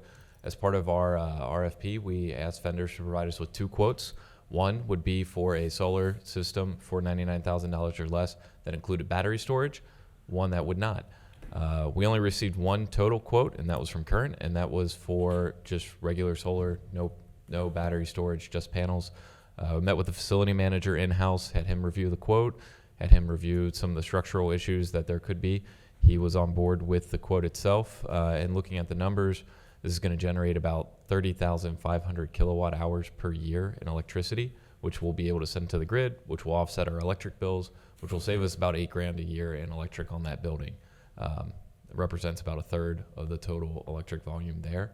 So this is a payback period of 12 years, and that's assuming that there's no inflation, no rate increases by Duke, anything to that effect, which is unlikely. But if you just want to say based on current dollars, you're looking at saving $104,000 over the course of the 25-year warranty. And the whole system would be guaranteed to work and be up to operation at, I believe, 96% capacity for 25 years. So staff recommends adoption of the motion. There's two more items that I just wanted to point out on this. One is if you look at the way that we invest our dollars and what we have what is available to the township to invest in. As Fiscal Officer Baker knows very well, we're limited. And so the things that we can invest in, the highest rate of return right now is 1.25%. So we have fund balance that's sitting in our funds that are invested currently in commercial paper and bonds and things like that are yielding at most 1.25%. This project will allow us to invest in something that produces electricity, improves resilience of our facilities, and will return 6.9% rate of return on this investment. So it's significantly higher than anything else that we're allowed to do. So from a fiscal perspective, this is a real winner. And then the second piece is that resilience piece, right? We've talked about this perfect storm that just happened last night, where we have a big storm that knocks out power, followed by an incredibly hot day, where that facility is used as a cooling center. Well, if the power were knocked out here, we would still be able to use that facility as a cooling center if we had this sort of resilient approach. So the two other considerations. I'm going to motion to authorize Township Administrator to execute a contract with Current for $99,000 for rooftop solar system to bring this to the floor. I'm going to second it. All right, discussion. Sure. This is the third time this has come up, and as I regularly mention at meetings, we don't get to discuss these things outside of meetings, but I have looked through the contract, and I've noticed a couple things. If we do this, 40% of it is due at approval of this contract, 30% when the materials are on site. So we're 70% out of pocket before the first panel goes up. Looking on page 7 at the output, the December and January output is about 1,000 kilowatt hours, and in October and March is about 2,500 kilowatt hours, which would make sense because the days are shorter. But during the cold weather temperature extremes, we're not going to get a whole lot of output out of this. When this was originally brought to the board, we talked about making our senior center a place in case of a disaster where folks could go. And at the time, I mentioned the purchase of a generator because a generator is reliable power, and to me, solar is intermittent power, especially when there's no batteries that come with this. So. And we talked about sort of qualifying that as a FEMA building. Would this qualify it as a FEMA-approved building, or do we still need to go out and get a generator to do that? I'm not sure if it would or not. We haven't necessarily filed any paperwork with the county to see if this would qualify then to be the cooling and warming shelter. I know that's how we've been operating that facility, though. Sure. Well, and power outage right here and now, I'm more comfortable with a generator, as I suggested back in January. I've done some research. I go up and down Colerain Avenue, and I've talked to a few of the larger businesses, and none of them have installed solar panels, and maybe I've missed one or two. And I really don't know a whole lot of. I know people that have put them in their residences, and there's a tax credit involved with doing that, so there is an incentive for that. The $99,000, does it cover a backflow preventer so that we wouldn't be charging lines that were normally down, such as if Springdale Road was down right now and we're running our building, is there a way to stop that electric from flowing back into lines that service workers assume are dead?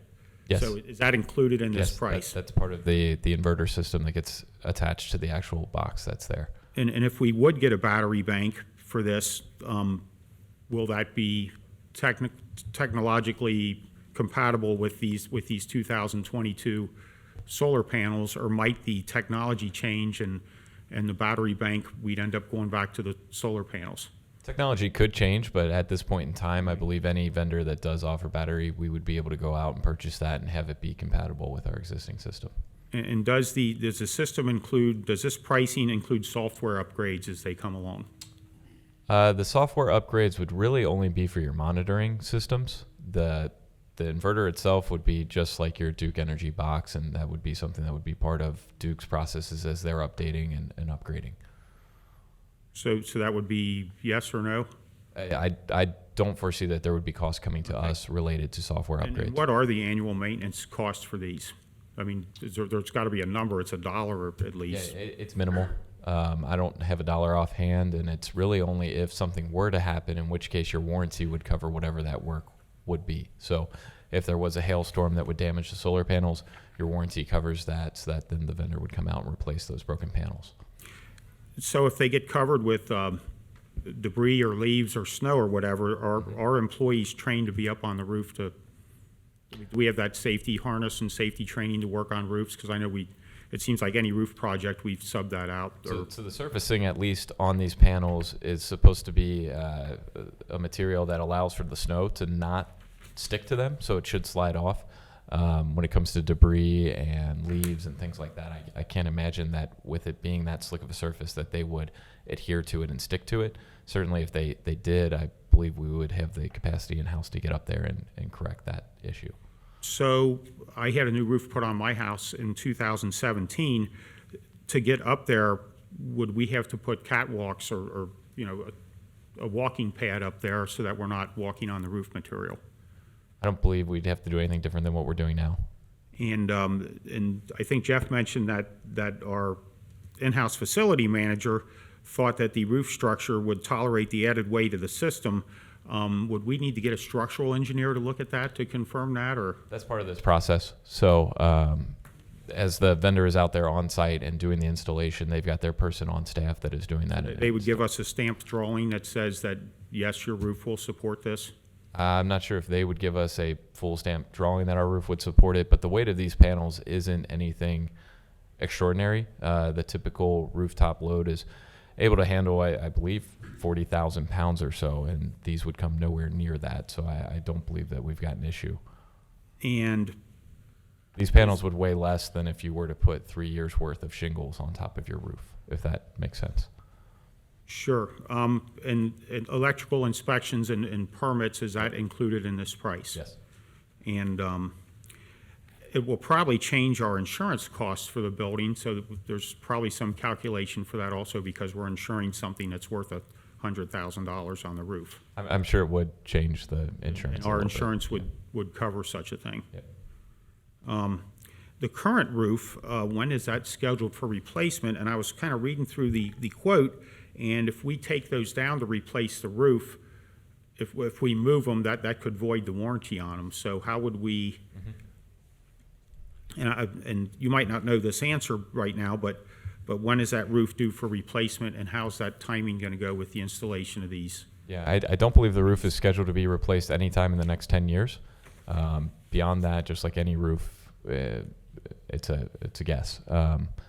When it comes to the brackets and the mounting, there are ways that we can make sure that we incorporate the vendor into our project, so that when the bracket, because they're going to be on a bracketed system, so when we take them off of their mounts, so that they're there to make sure that we did not actually do the damage, so that when they go back in, they're able to certify that it is still under the warranty. And then I imagine those little photovoltaic cells, or whatever they're called, they probably have 100% efficiency when they're new, but as time goes on, I would think that they don't have the same efficiency at installation that they have 10 years later, 20 years later. Is there some sort of graph that shows how quick they degrade and how you might have a loss or change in power output? Yeah, and that's where in the warranty, I believe it's 96% through the 25 years, that's what they're guaranteeing of that ability to absorb the light from the sun. So at 20 years, they might say, wow, we're only getting 50% output out of this. And That's where we'd be able to warranty go back to covered them too. and say, yep, So got the I won't warranty. be here 20 years from now to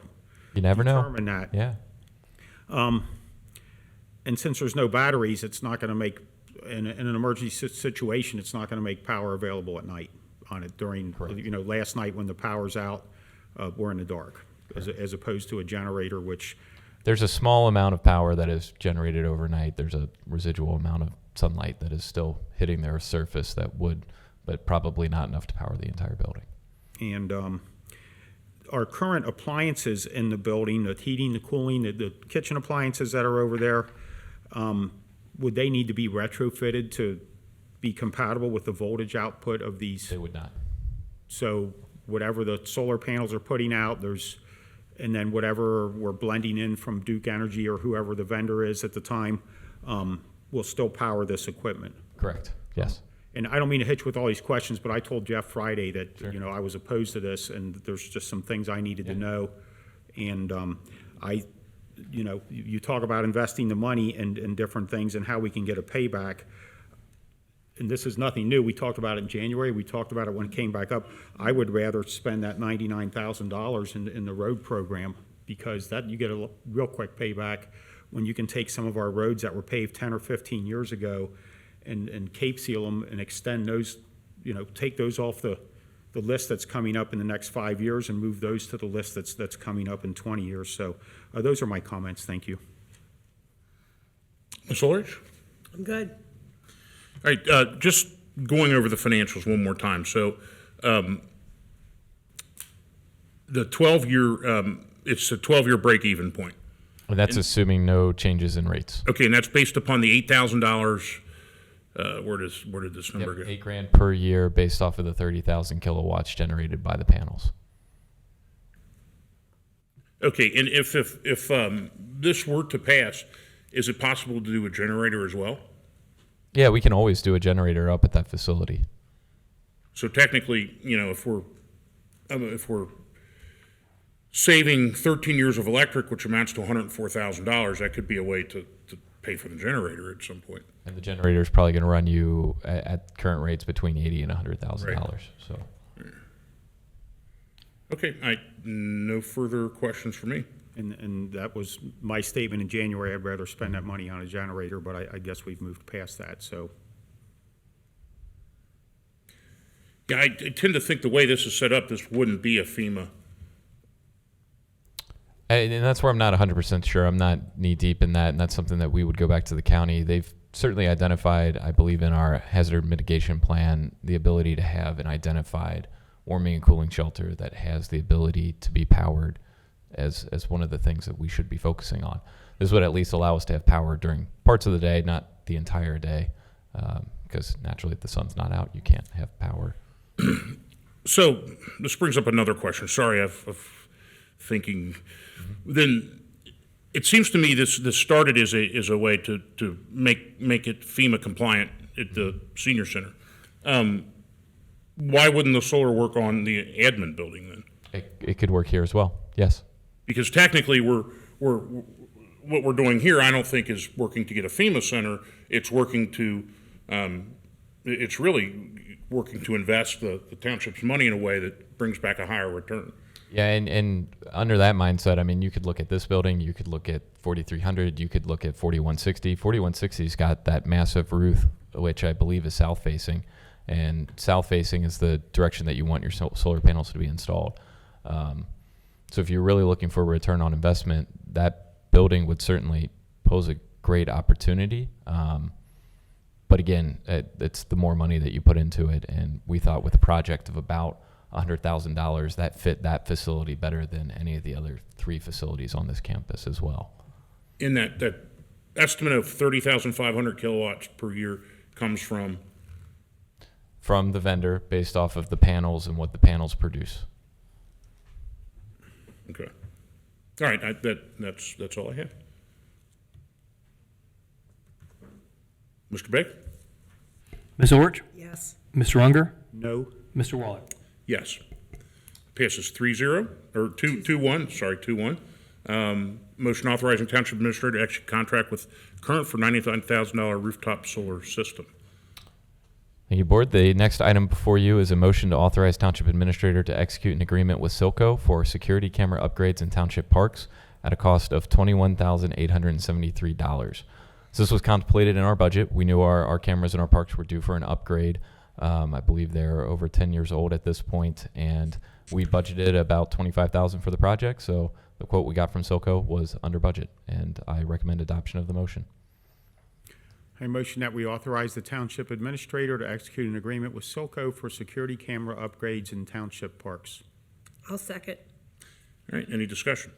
Are these compatible with the wireless service that we installed in the parks a year or two ago? We went around a different. To the extent that they're in parks that do have the Wi-Fi, yes. It'll support this. Yep, and we do currently have DVRs in each of the parks so that we can do playbacks on footage of events that happened at different periods of time. Are you setting them in the same spots that they were currently in? Mm-hmm. Okay. Any other questions or comments? None from me. All All right, Mr. Baker? Ms. Orich? Yes. Mr. Unger? Yes. Mr. Waller? Yes, that passes 3-0. Authorize Township Administrator to execute agreement with Silco for security camera upgrades in Township Parks. Item C. So this is a motion to make a donation to the Summer Events Committee for 4th of July fireworks in the amount of $9,000. So we received what is in the agenda packet of a request from the Summer Events Committee. They have a funding gap this year for the 4th of July fireworks of about $9,000. The Board of Trustees adopted a policy earlier in the year, or late last year, I can't remember which, that set forward the parameters for considering one of these requests, which, and I'll read it to you all, says that organizations seeking donations from Colerain Township must submit their request in writing to the Township Administrator. At a minimum, the request shall include a description of the event or cause supported, a description of how the cause or event will support residents of Colerain, an explanation of the financial impact, and a summary of the organization's budget and major sources of funding. All of that was included in the request and the agenda packet. Historically speaking, I believe when the fireworks were first founded, it was funded primarily by the Township trustees. Up until about 2010, that's when the trustees stopped being a donor. Township staff went out, found two major sponsors, one of which being Rumpke, another of which being Northgate Mall. In 2019, I believe Northgate Mall made their final contribution to the event. So we've been running off of fund balances. This year, we made a very strong concerted effort, and by we, the Summer Events Committee, to secure additional funding. So that $20,000 gap that we had at the start of the year, the Summer Events Committee, through fundraising efforts, was able to bring it down to $9,000. And so with that intro, staff seeks direction from you all on what you would like to do in regards to this request. I motion that we make a donation to the Summer Events Committee for the 4th of July fireworks, which are on July 3rd, for $9,000. I second. Discussion. I'm on the Summer Events Committee, so I appreciate you approving this. I think Colerain Township is something that people look forward to, one of the amenities we can give the people, and I think people truly enjoy this. I think this is a fantastic event that, I mean, it's a cornerstone event. Mm-hmm.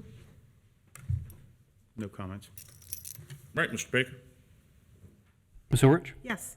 Mr. Unger? Yes. Mr. Waller? Yes. That passes 3-0. $9,000 donation to Summer Events Committee for 4th of July fireworks. Item D.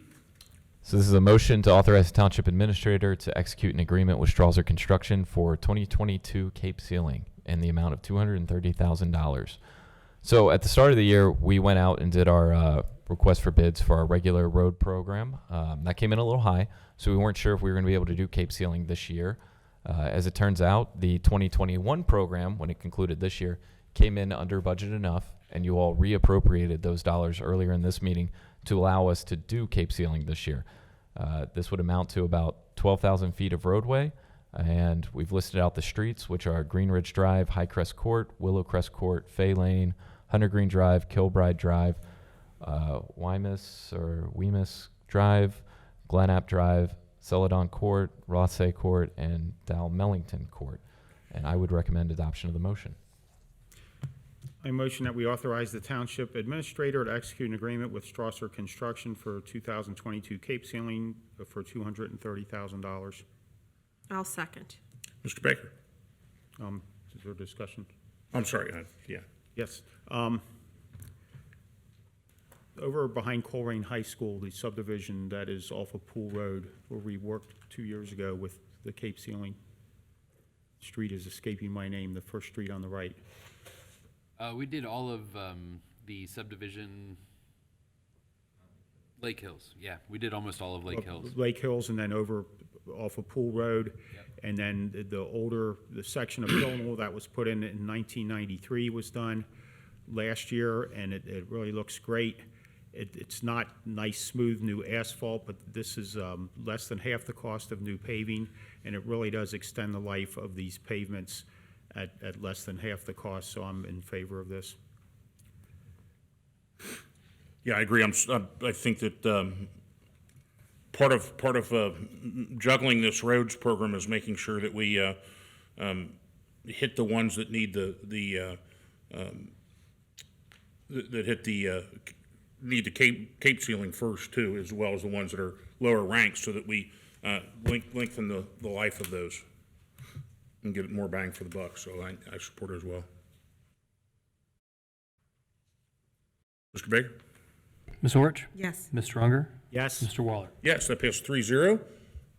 Authorizing Township Administrator to execute agreement with Strasser Construction for 2022 Cape Ceiling for $230,000. Item E.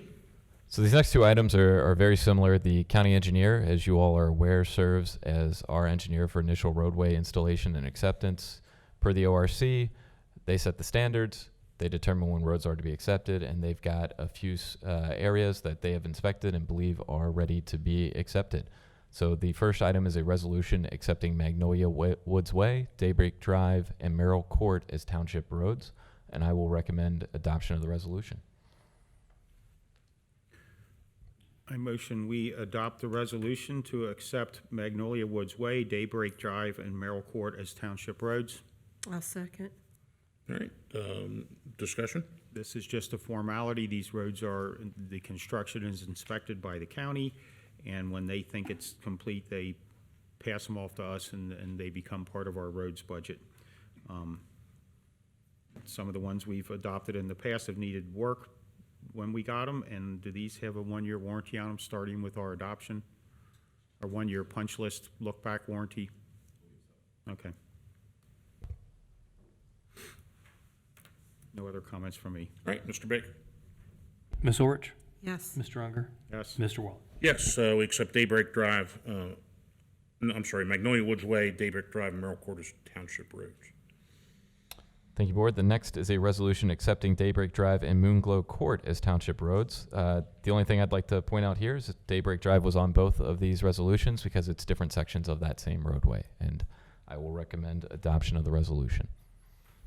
I motion we adopt the resolution accepting the other section of Daybreak Drive and Moonglow Court as township roads. I'll second.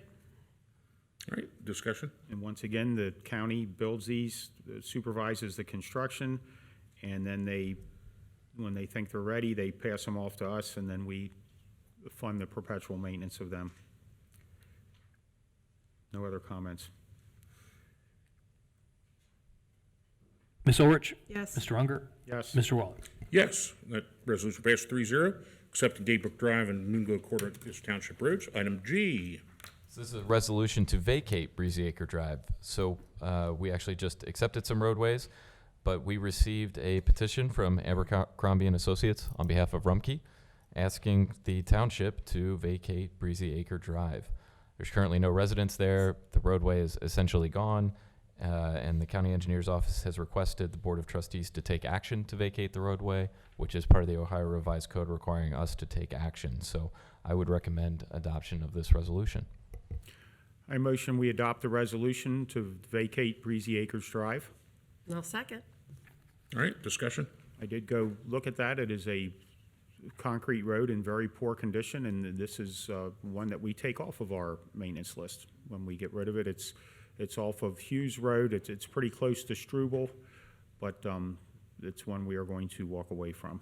Calling it concrete is generous. It's gravel at this point. Yeah. Well, it's, It was once concrete. The collective PCI of the township may go up a point by vacating this I mean, road. it's time to walk away from it, so. Ms. Orich? Yes. Mr. Unger? Yes. Mr. Waller? Yes, that passes 3-0 to vacate Breezy Acres Drive. All right, development, and if you note at the beginning of the meeting, I amended the agenda to put item F first, the resolution for the demolition of property 3484 Niagara Street. Mr. Miller.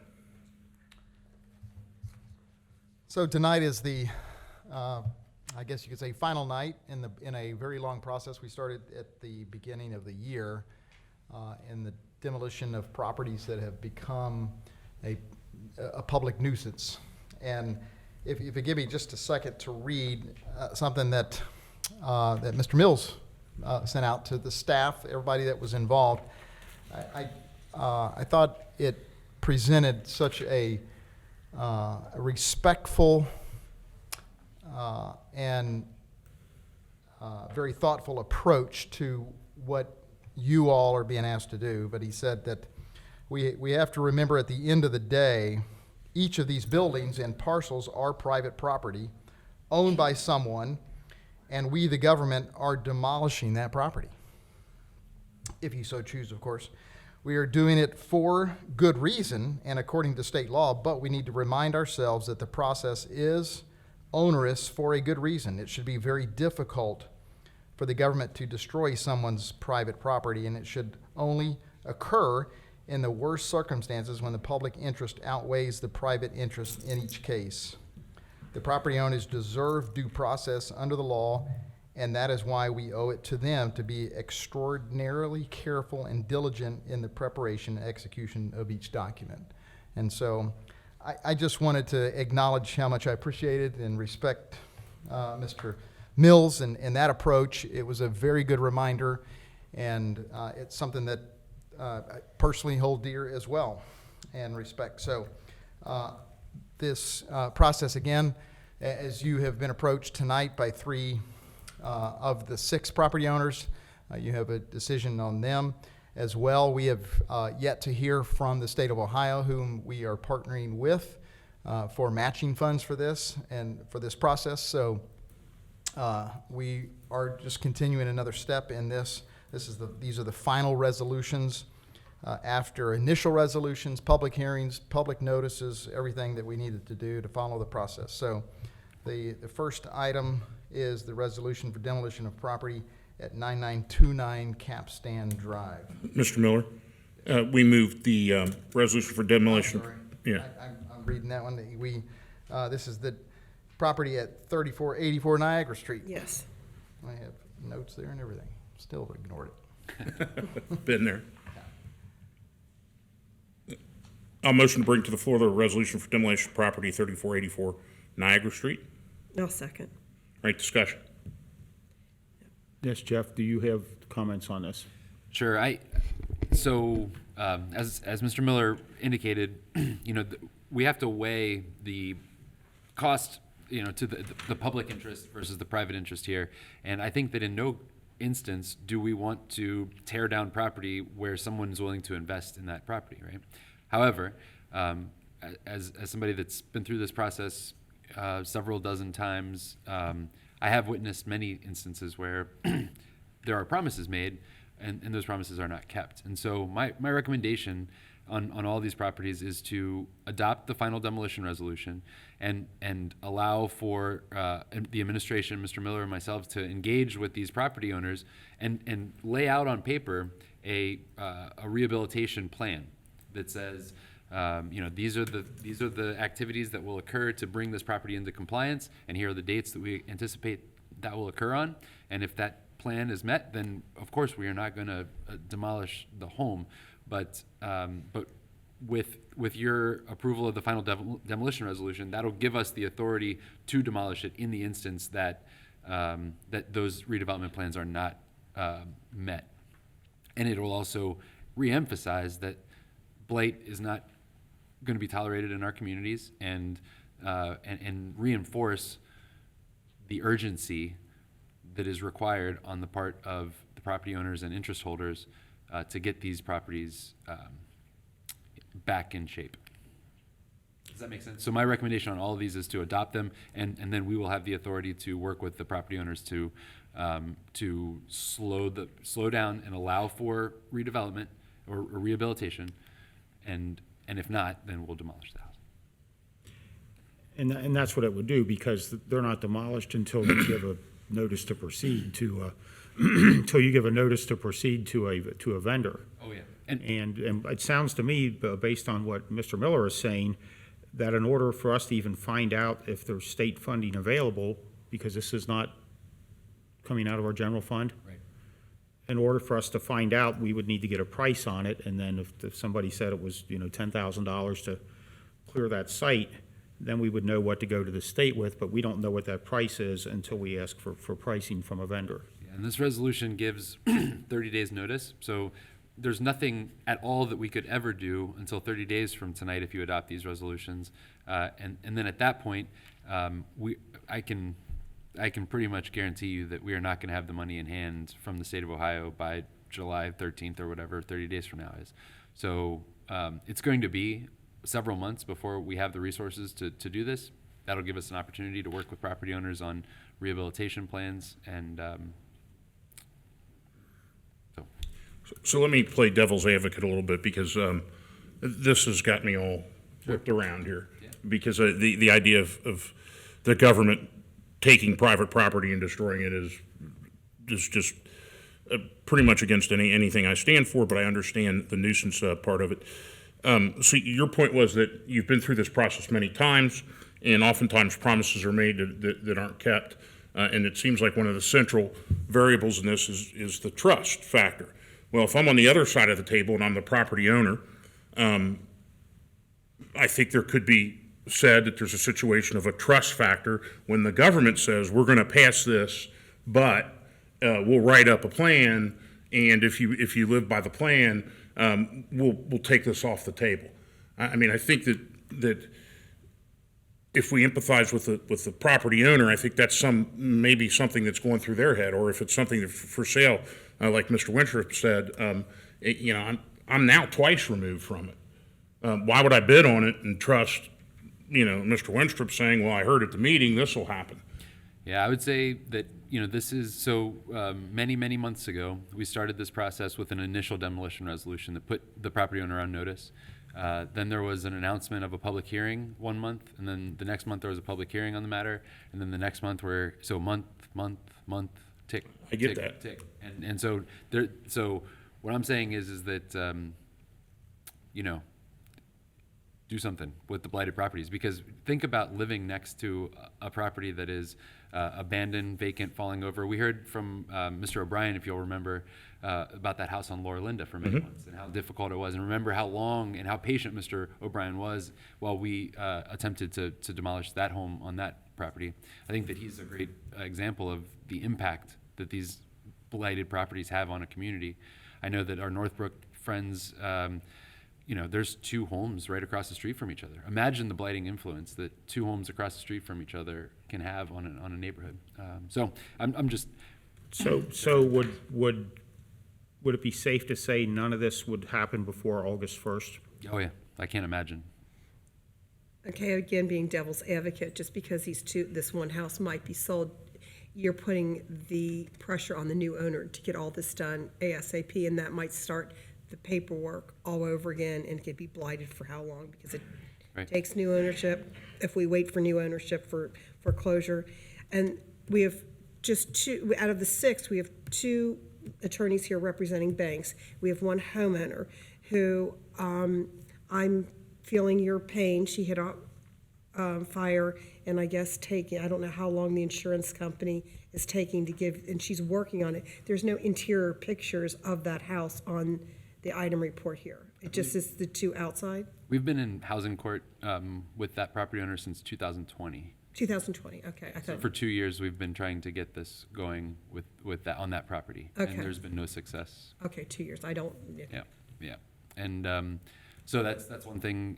So it's just like these things are difficult. I understand, but for 2 years there is a vacant, abandoned home in a neighborhood, and so and I understand it's difficult and it's complex. But the other thing that I'll mention, and this is, banks have a financial interest in homes. Right, and so what these gentlemen are doing are protecting the bank's interest, Right. and that's very clear, and that's what they're supposed to do, and there's nothing wrong with that. However, we have to remember, who's protecting the interest of the public and of the neighborhood, and so I think what Mr. Winstrup is suggesting is that in a couple of days his client will have no more financial interest in the property, and his interest will be protected, and that's his job, right? Right.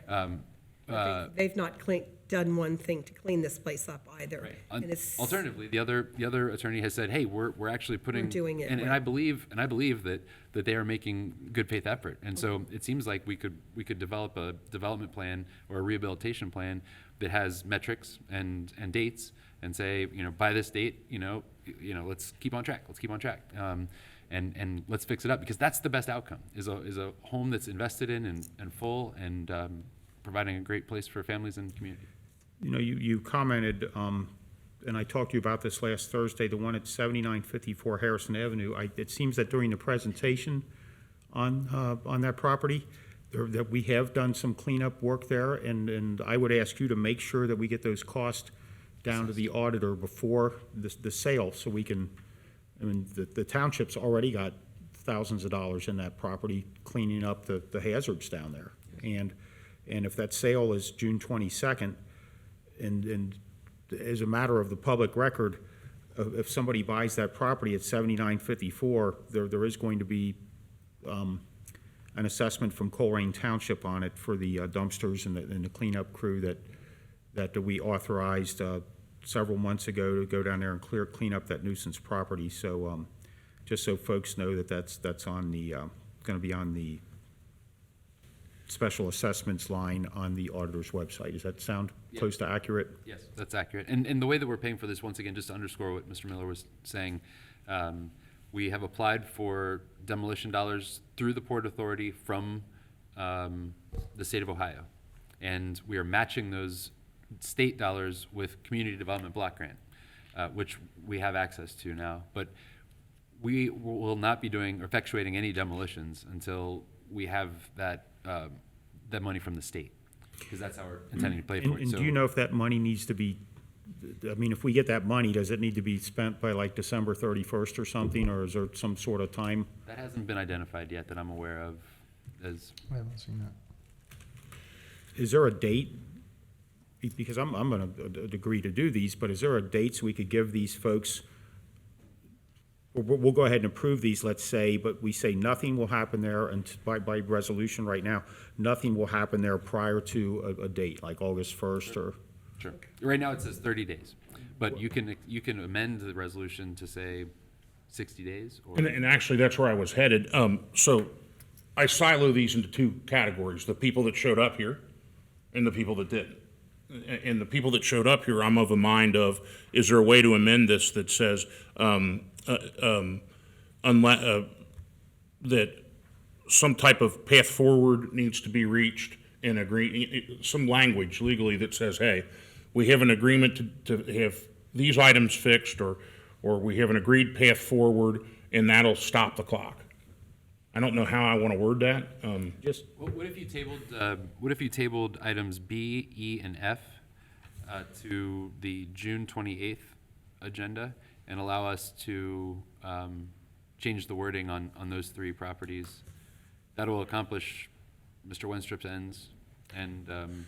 Because I think all our goals are the same. If we can get property owners in there that rehabilitate that property, we want it. I don't want to take it from them, but we want some assurance that'll be done, and we don't want to go through a whole process again. I mean, is that? Yeah, that sounds so. So what would you change in the resolution for those for 7954 Harrison and the two that are across the street from each other on Niagara? Would you just make it go from 30 days to 60, and then 60? maybe we could include in the resolution some language about the rehabilitation plan. Okay, so if these change ownership at the foreclosure, so this is all going to be put on the new owner of these properties. Yeah, it'll run with the land. I mean, it'll be. So when they buy these at foreclosure, they're going to know that these stipulations go when they're buying these properties. I don't think that we'll have a duty to share that information. Okay, but so it's- you would think that would be something that It's the two banks. you would think that the owners would have to stipulate. Yeah, and I think that that's what Mr. Wenstrup was worried about when he was suggesting that economic value was being taken by the creation, which I don't necessarily agree with, but by the adoption of these demolition resolutions, I think that they would have to disclose that they know about this when they're selling that property, right? And so maybe that allows us to put together a rehabilitation plan that can be disclosed in some way. And we have different degrees of rehabilitation. Mr. Bardak's property he represents is, he's done everything. And again, that would be the optimal outcome. Right. That is the optimal outcome, is to have what Mr. Bardak suggested, which is to invest in fixing the problems that exist there and get them I think occupied. they've done most of Yeah. the list except the driveway, so Yeah, they've shown due diligence. that's right.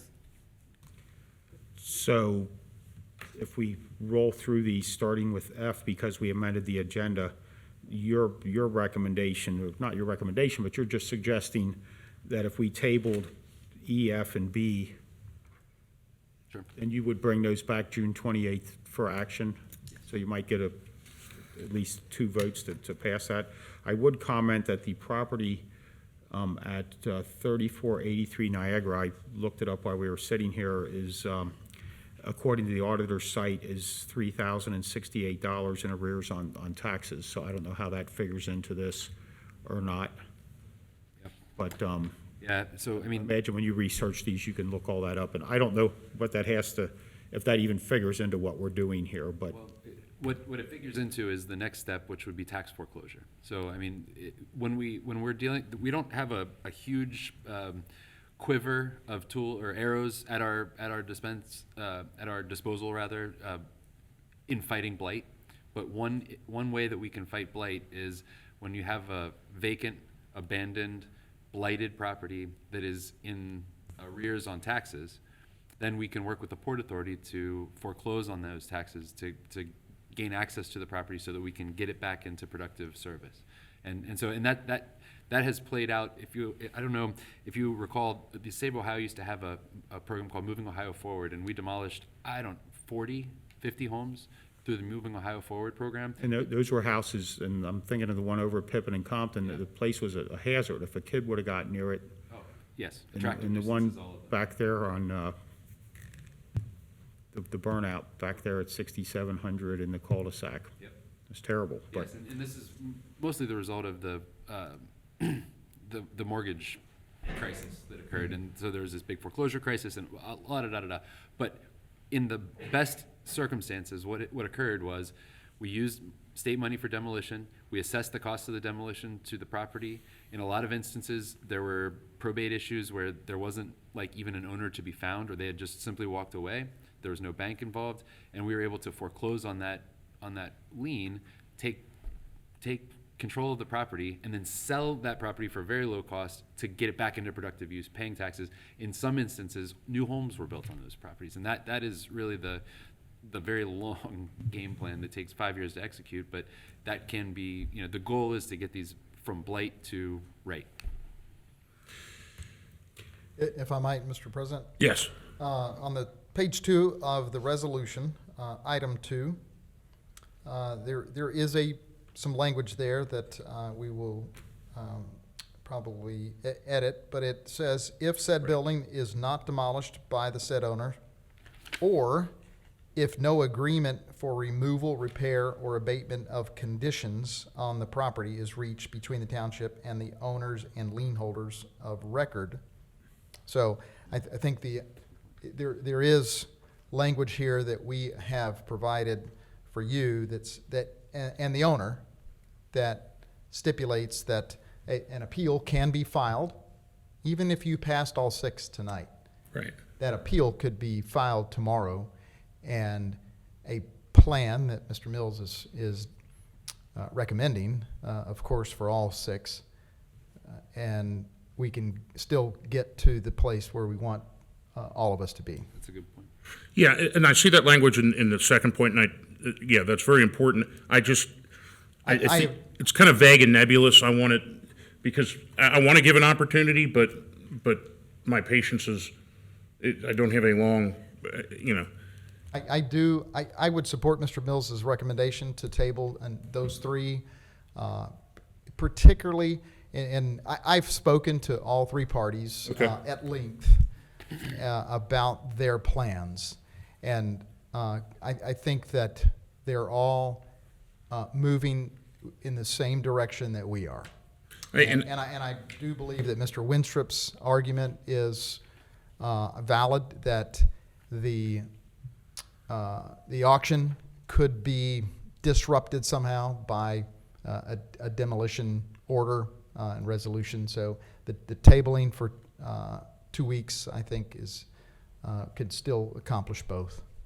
And I noticed that in between different items, you're in the back talking to those property owners and those attorneys, and I don't want to cut you off from rehabilitating that. So at this point, I'm going to make a motion to under development items B, E, and F, to table those 3 items, until next meeting. There might be some stronger language put in the number 2 part, because these are the people that at the very minimum showed. So do we need to do those separately to table them, or? I think you can do it all in one motion. And just for the publics, these other two houses that we're going to. Three, okay, there's six, sorry. That we've been fighting this for over 2 years as a blighted property, correct? On the other three? The other three, which would be A, C, and D, A has been Oh, that's, an absolute oh, that's horrible, I've been there, travesty. yeah. And then, yeah, Nabita and Houston are both in pretty bad shape. Right, Yep. but Very you bad said shape. housing court for, this is something, On the Niagara Street one, the E. yeah. And those owners have to July 14th, 2022 to appeal a decision this evening. So there's an additional protection of those property rights. But I would say that, make no mistake that putting these off for 2 weeks is not kicking the can down the road. It's giving one last chance. And the clock is going to be ticking at that point. So we'll make an extra effort. I did proactively call each of the three parties that I have had contact with, and gave them a courtesy call just to make sure they knew they were on the agenda tonight. And again, got a report from them. There is work underway, and I think that it's a move. Those are moving in the right direction. The other three, I believe at least two have, the owner is deceased. So that's why they have gone so deeply into disrepair. So at this point, I have a motion to table B, E, and F to the meeting on the 28th. It needs a second. I'll second. All right, any discussion? That would be 7954 Harrison, 3483 Niagara, and 3484 Niagara. So I would, Mr. Unger, are you comfortable with this? yeah, I'm fine. Give them 2 more weeks. But I've gone out and looked at these, and something needs to happen. I agree. It's, like I said, it's the last. And are you, Ms. Ulrich? I'm fine. Well, I mean, we're going to vote, so you'll. Right, I just want to make sure. You'll find out real quick. Well, I so- know. I want all the parties involved here to, Okay. now let's get together and hum and sing Kumbaya, you know? All right, call the vote, please. Ms. Orich? Yes, Mr. Unger? Yes. Mr. Waller? Yes, so that passes 3-0. Items B, E, and F are put off till the tabled till the 28th. So now we go to resolution, to item A, resolution for demolition of property 9929 Capstan Drive. that's gotta go. I motion that we approve the resolution for the demolition of the property at 9929 Capstan Drive. I second that. Any discussion? Place is a disaster. It's gotta go. Water bills 5 years past due. All right, we'll call the vote on that. Ms. Orich? Yes, Mr. Unger? Yes. Mr. Waller? Yes, that passes 3-0. The resolution for demolition of property 9929 Capstan Drive. Item C, demolition of property 2864 Houston Road. I motion that we approve the resolution for the demolition of the property at 2864 Houston Road. second. Discussion. None. Mr. Baker. Ms. Orich? Yes, Mr. Unger? Yes. Mr. Waller? Passes 3-0. Resolution for demolition of property 2864 Houston Road. And finally, item D. I motion that we approve the resolution for the demolition of the property at 8806 Nabita Drive. I second. Discussion. None. All right, Mr. Baker. Ms. Orich? Yes. Mr. Unger? Yes. Mr. Waller? Yes, that passes 3-0. Resolution for demolition of property 8806 Nabita Drive. Thank you for your patience, Thank Mr. you very Miller. much, Mr. President. Board, I think it's very productive.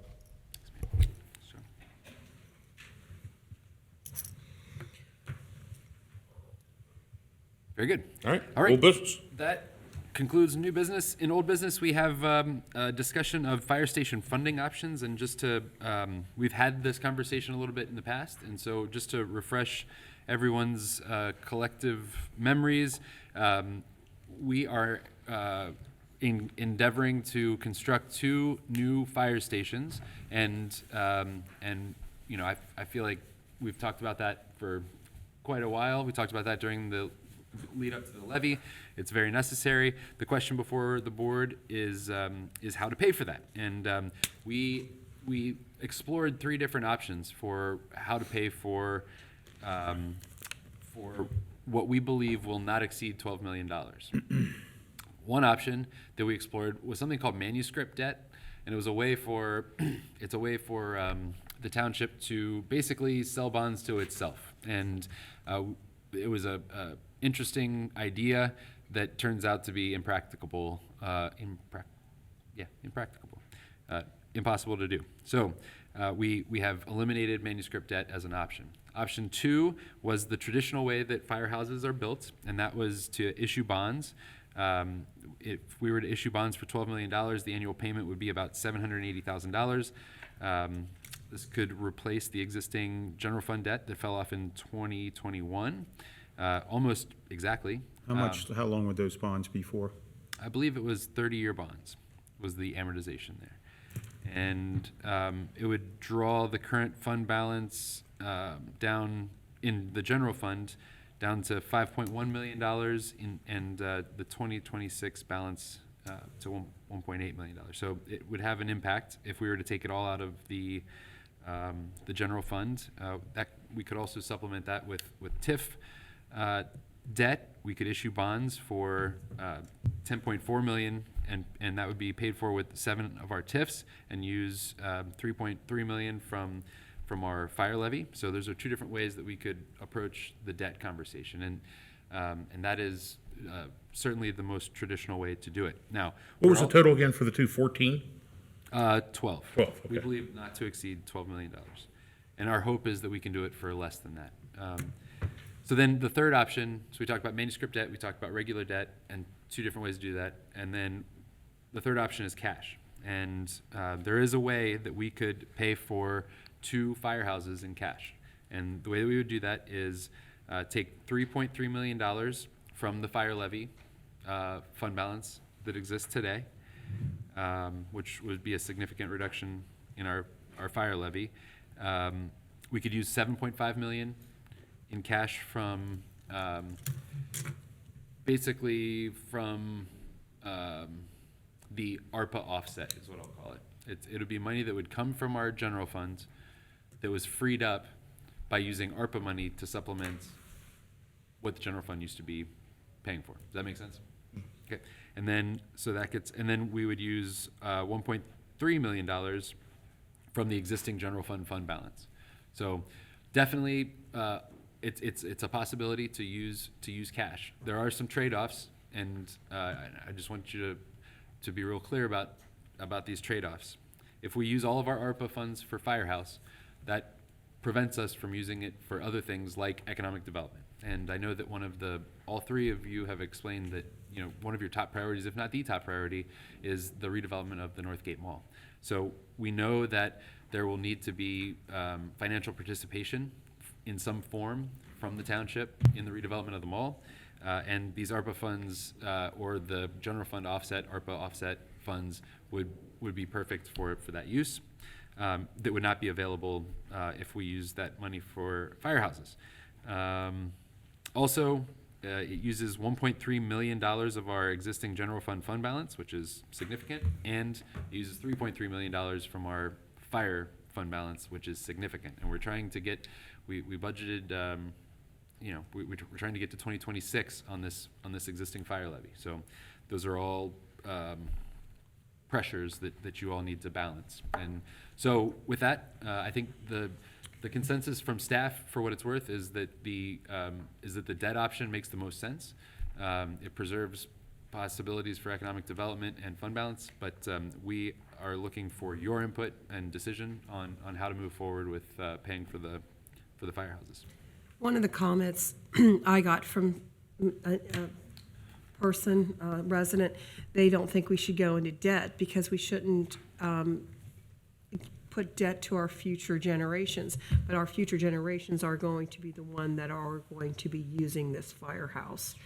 So I'm not opposed to going to debt. I don't like strapping all of our resources and going bare. And I don't want the taxpayers to have an increase in their taxes, which are already high. And if our levy runs out and we need that money, we have to go back and ask for more money. So I'm for going into the debt mode. So I've been over this multiple times in many different ways. Early on and throughout this, I wanted to use the ARPA money for economic development. I think it's generational. I don't want it to be the spending of 1,000 bills and have it dissipated. And I just don't think my position is going to get there. I just don't think I have a second vote on how to do that. I do not want to go into debt. I think if you look at the $780,000 a year through bonds, it's over $23 million. I think that going forward, I'd like to use the ARPA offset in the other $4.6 million that we don't know where it's going to come from. Maybe that comes from future TIFs or something. I don't know, or some of the TIF money coming in. But the other leg of this is, in 30 years, we may need this again. I'd like to, from TIF proceeds, every year replace what we've spent from that 7.5 million, which would be, $400,000 per year to kind of, so that in 30 years, we have this chunk again to use. But again, without the debt, you look at 23.4 million of a 12 million cost, it's double. And that's $12 million that we've taken out of, it's basically double. Yeah. Mr. Weckbach, was that amortized over 30 years? Do you know? Yes, okay, yeah. But with some of this TIF money, when we receive more TIFs and we increase, the volume of TIFs we have, can we pay down that debt early with penalty? Depending on how it's set up, there's a lot of different options with that, and yes, that is an option. But make no mistake, we're borrowing on anticipated revenue and not actual revenue, and that's risky for my blood. It's not risky for my blood personally. I do it in a second, but it's not my money. It's the township's money, and I'm always much more conservative viewing things from that point of view than my own personal point of view. So, but we were already paying that on an annual basis, right. And so we're just going to be paying the same annual money for two houses. So it's not costing us any more income out of the budget, correct? Yeah, so I guess, so we used to have general obligation debt for our, I think it was 4160 building and some of our parks, I believe. Right, it was the last payment was December 1st of last year. It was about $980,000 because you sent me a nice note that said paid in full. Yep. And that $980,000 could go, I don't know where you've directed that in the budget for this year, but I look at that 980 and this $7.5 million of ARPA offset and the other money, paying cash for these, it saves us bond fees, it saves us bond counsel fees, it saves us $12 million in interest. We are a 226-year-old township. A person who wants to, they grow up, they might take out some money to go to college and borrow that. They might borrow some money to buy a house. They might borrow some money for their children's education. Hopefully by the time they're 60, 65 years old, they've managed to pay all that off and they've saved up a little money for retirement, and then they reach a point where they pass away, and that is the life cycle of a person, where they try to get some things during their lifetime, realizing that they might never get a house if they don't borrow money for it when they're 20 or 30 years old. But we're not a person. We are a one-way entity. We are a 225-year-old township that through a lot of sacrifice and a lot of people paying their property tax bills, which, by the way, is due this week or next week, and you reach a point in your history where you should be paying cash for stuff. This trend to borrow money and count on future revenues coming in, which you don't have them until you have them, the saving of $12 million on 30-year bonds, we could redo a lot of our roads over the next 30 years by not sending that money off to a bank somewhere that we borrowed money from. I would agree with Matt that I'm in favor of doing as much of this by paying cash for it. And if we take that $980 a year that we used to get us out of debt finally last year, and the $7.5 million in ARPA funds, and see what else you can come up with. Yes, I realize that's going to get into our operations a little bit, but fire stations are unique. They benefit everybody. And and I just last week I sent you Washington Township, which is up in Montgomery County. That $12 million might be a little skinny because they're building a new firehouse also, and it was around $6.7 million or whatever it was. They're probably building something different than we would build. I did talk to the fire chief there. He said that they had bought some land for that a few years ago. We have land to put these on. So we've got that lot on Generation Drive. This is a very unique windfall that we are about to come upon, and just the amount of savings to the township by paying cash for these at this very unique time in our township, in our 226-year township history.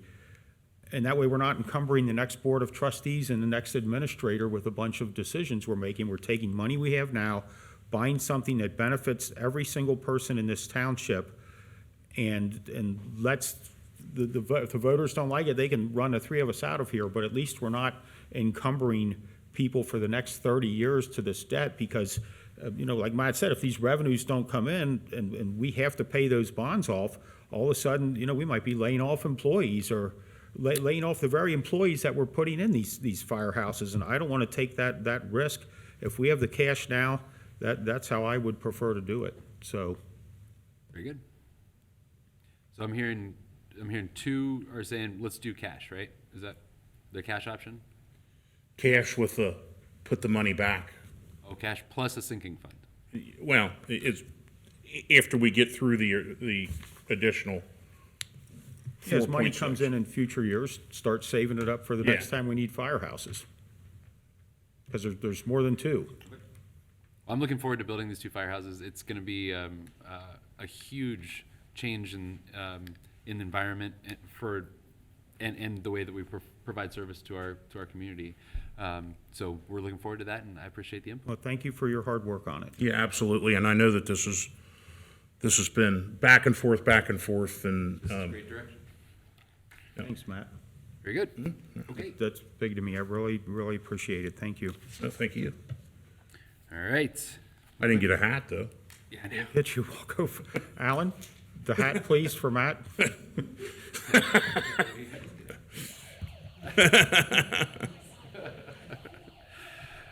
Very good. Okay, turn the hat off. All right, Mr. Waller, the next items on the agenda are from our consent agenda. We have the new hire in the police department. It's a police officer. So we posted this position, received applications, conducted interviews, made a conditional offer of employment to Adam McKay. The wage for this job is $25.48 per hour for 40 hours per week. Contingent upon your approval this evening, he will be eligible to begin work June 15th, 2022. Next, we have a new hire for summer camp counselors in public services. We extended a conditional offer of employment to Brian Doyle and Brady Bowden. Wage for this job is $10 per hour for 40 hours per week during that season. Contingent upon your approval, you'll be eligible to begin work on June 15th, 2022. Next, we have several new hires in the Department of Fire and EMS. These are part-time firefighter emergency medical technicians. The position of part-time firefighter EMT was posted, and conditional offers of employment were extended to the following individuals: Nicholas Bauer, Jeremy Bogus, Aaron DeWald, Charles Graham, Samuel Greenlee, Linnea Head, Michael Horton, Gavin Shannon, Zachary Vandeher, Anthony Washington, and Sam Woodward. The wage for this job is $14.94 per hour for 30 hours per week. Contingent upon your approval this evening, they would be eligible to begin work on June 20th, 2022.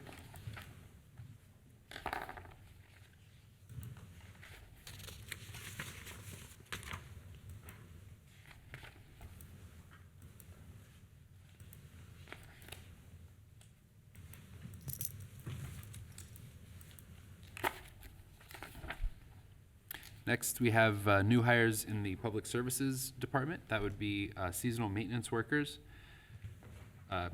Conditional offers of employment were extended to the following individuals: Jake Brannigan and Michaela Baldwin. The wage for this job is $13 per hour for 40 hours per week. Contingent upon your approval, these two individuals would be eligible to begin work June 15th, 2022.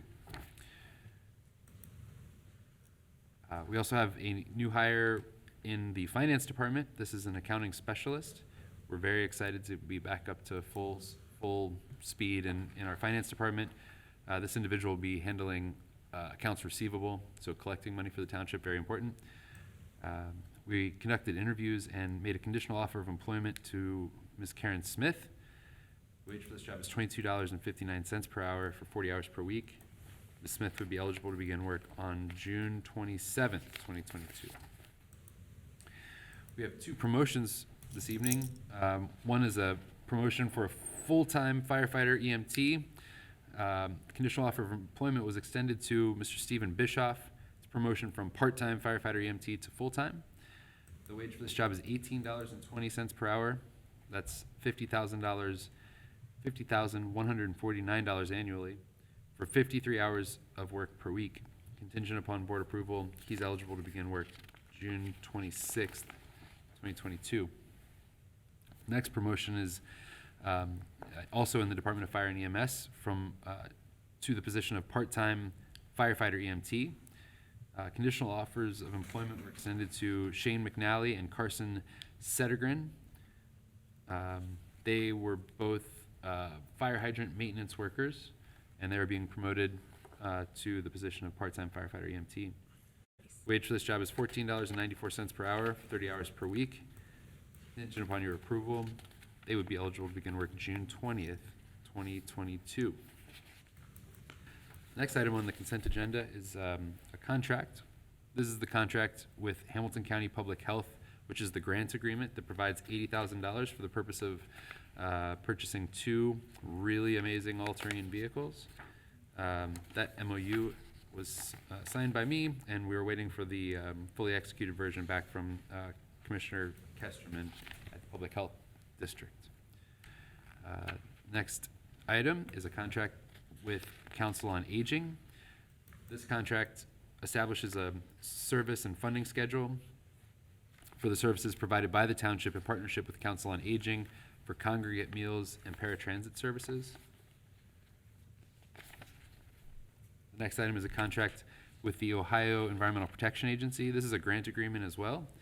This is a grant that was applied for by Stephen Springsteen, our development officer. This is his first grant application and first grant award. So we're going to cut off his tie tomorrow to celebrate the occasion. West Wing style. That's right. So this provides $1,200 for the purchase of deer cams to support our environmental crimes unit. This is, Mr. Waller, you had championed the idea of putting deer cameras up to catch in high traffic areas to catch litterers. This will help pay for that. Love it. Yeah. And finally, we have a donation acceptance. So request authorization to accept a monetary donation from Mrs. Rose Scheidler of 809 Maryland Avenue, Havre de Grace, Maryland.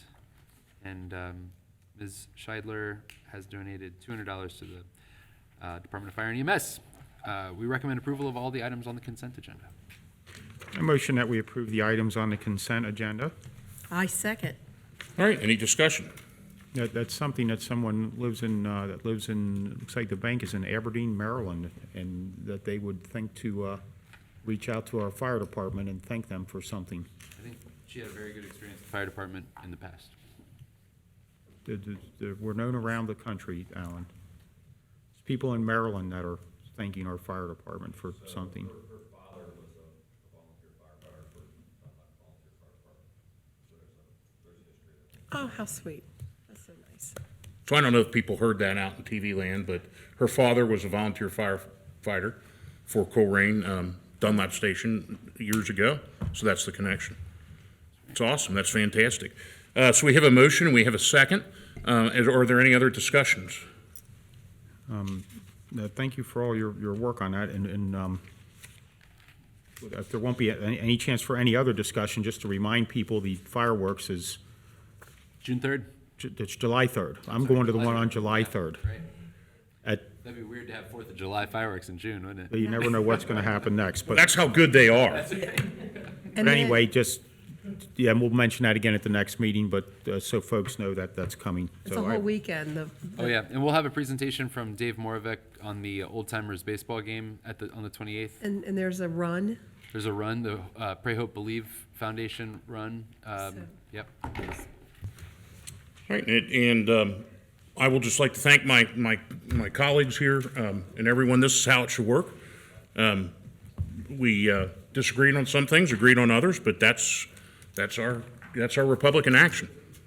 Do we have a fiscal report? No, we got to vote on We that. got to vote. We got to on- vote. Oh, sorry. Ms. Ulrich? Yes. Mr. Unger? Yes. Mr. Waller? Yes, that passes 3-0. The consent items A through K as detailed by Mr. Mills. Fiscal report. Yes, thank you, Board. I know everyone's been waiting for this, but I just have a couple things. First, the financials for April have been completed and are now on the website with bank reconciliation, adjusted bank balance of $41,434,081.17. And lastly, inevitably, it comes up, seems like monthly, with issues with people understanding the process of public records requests. So I just want to briefly go through the process, because some people are confused with getting an email that says their public record request has been closed.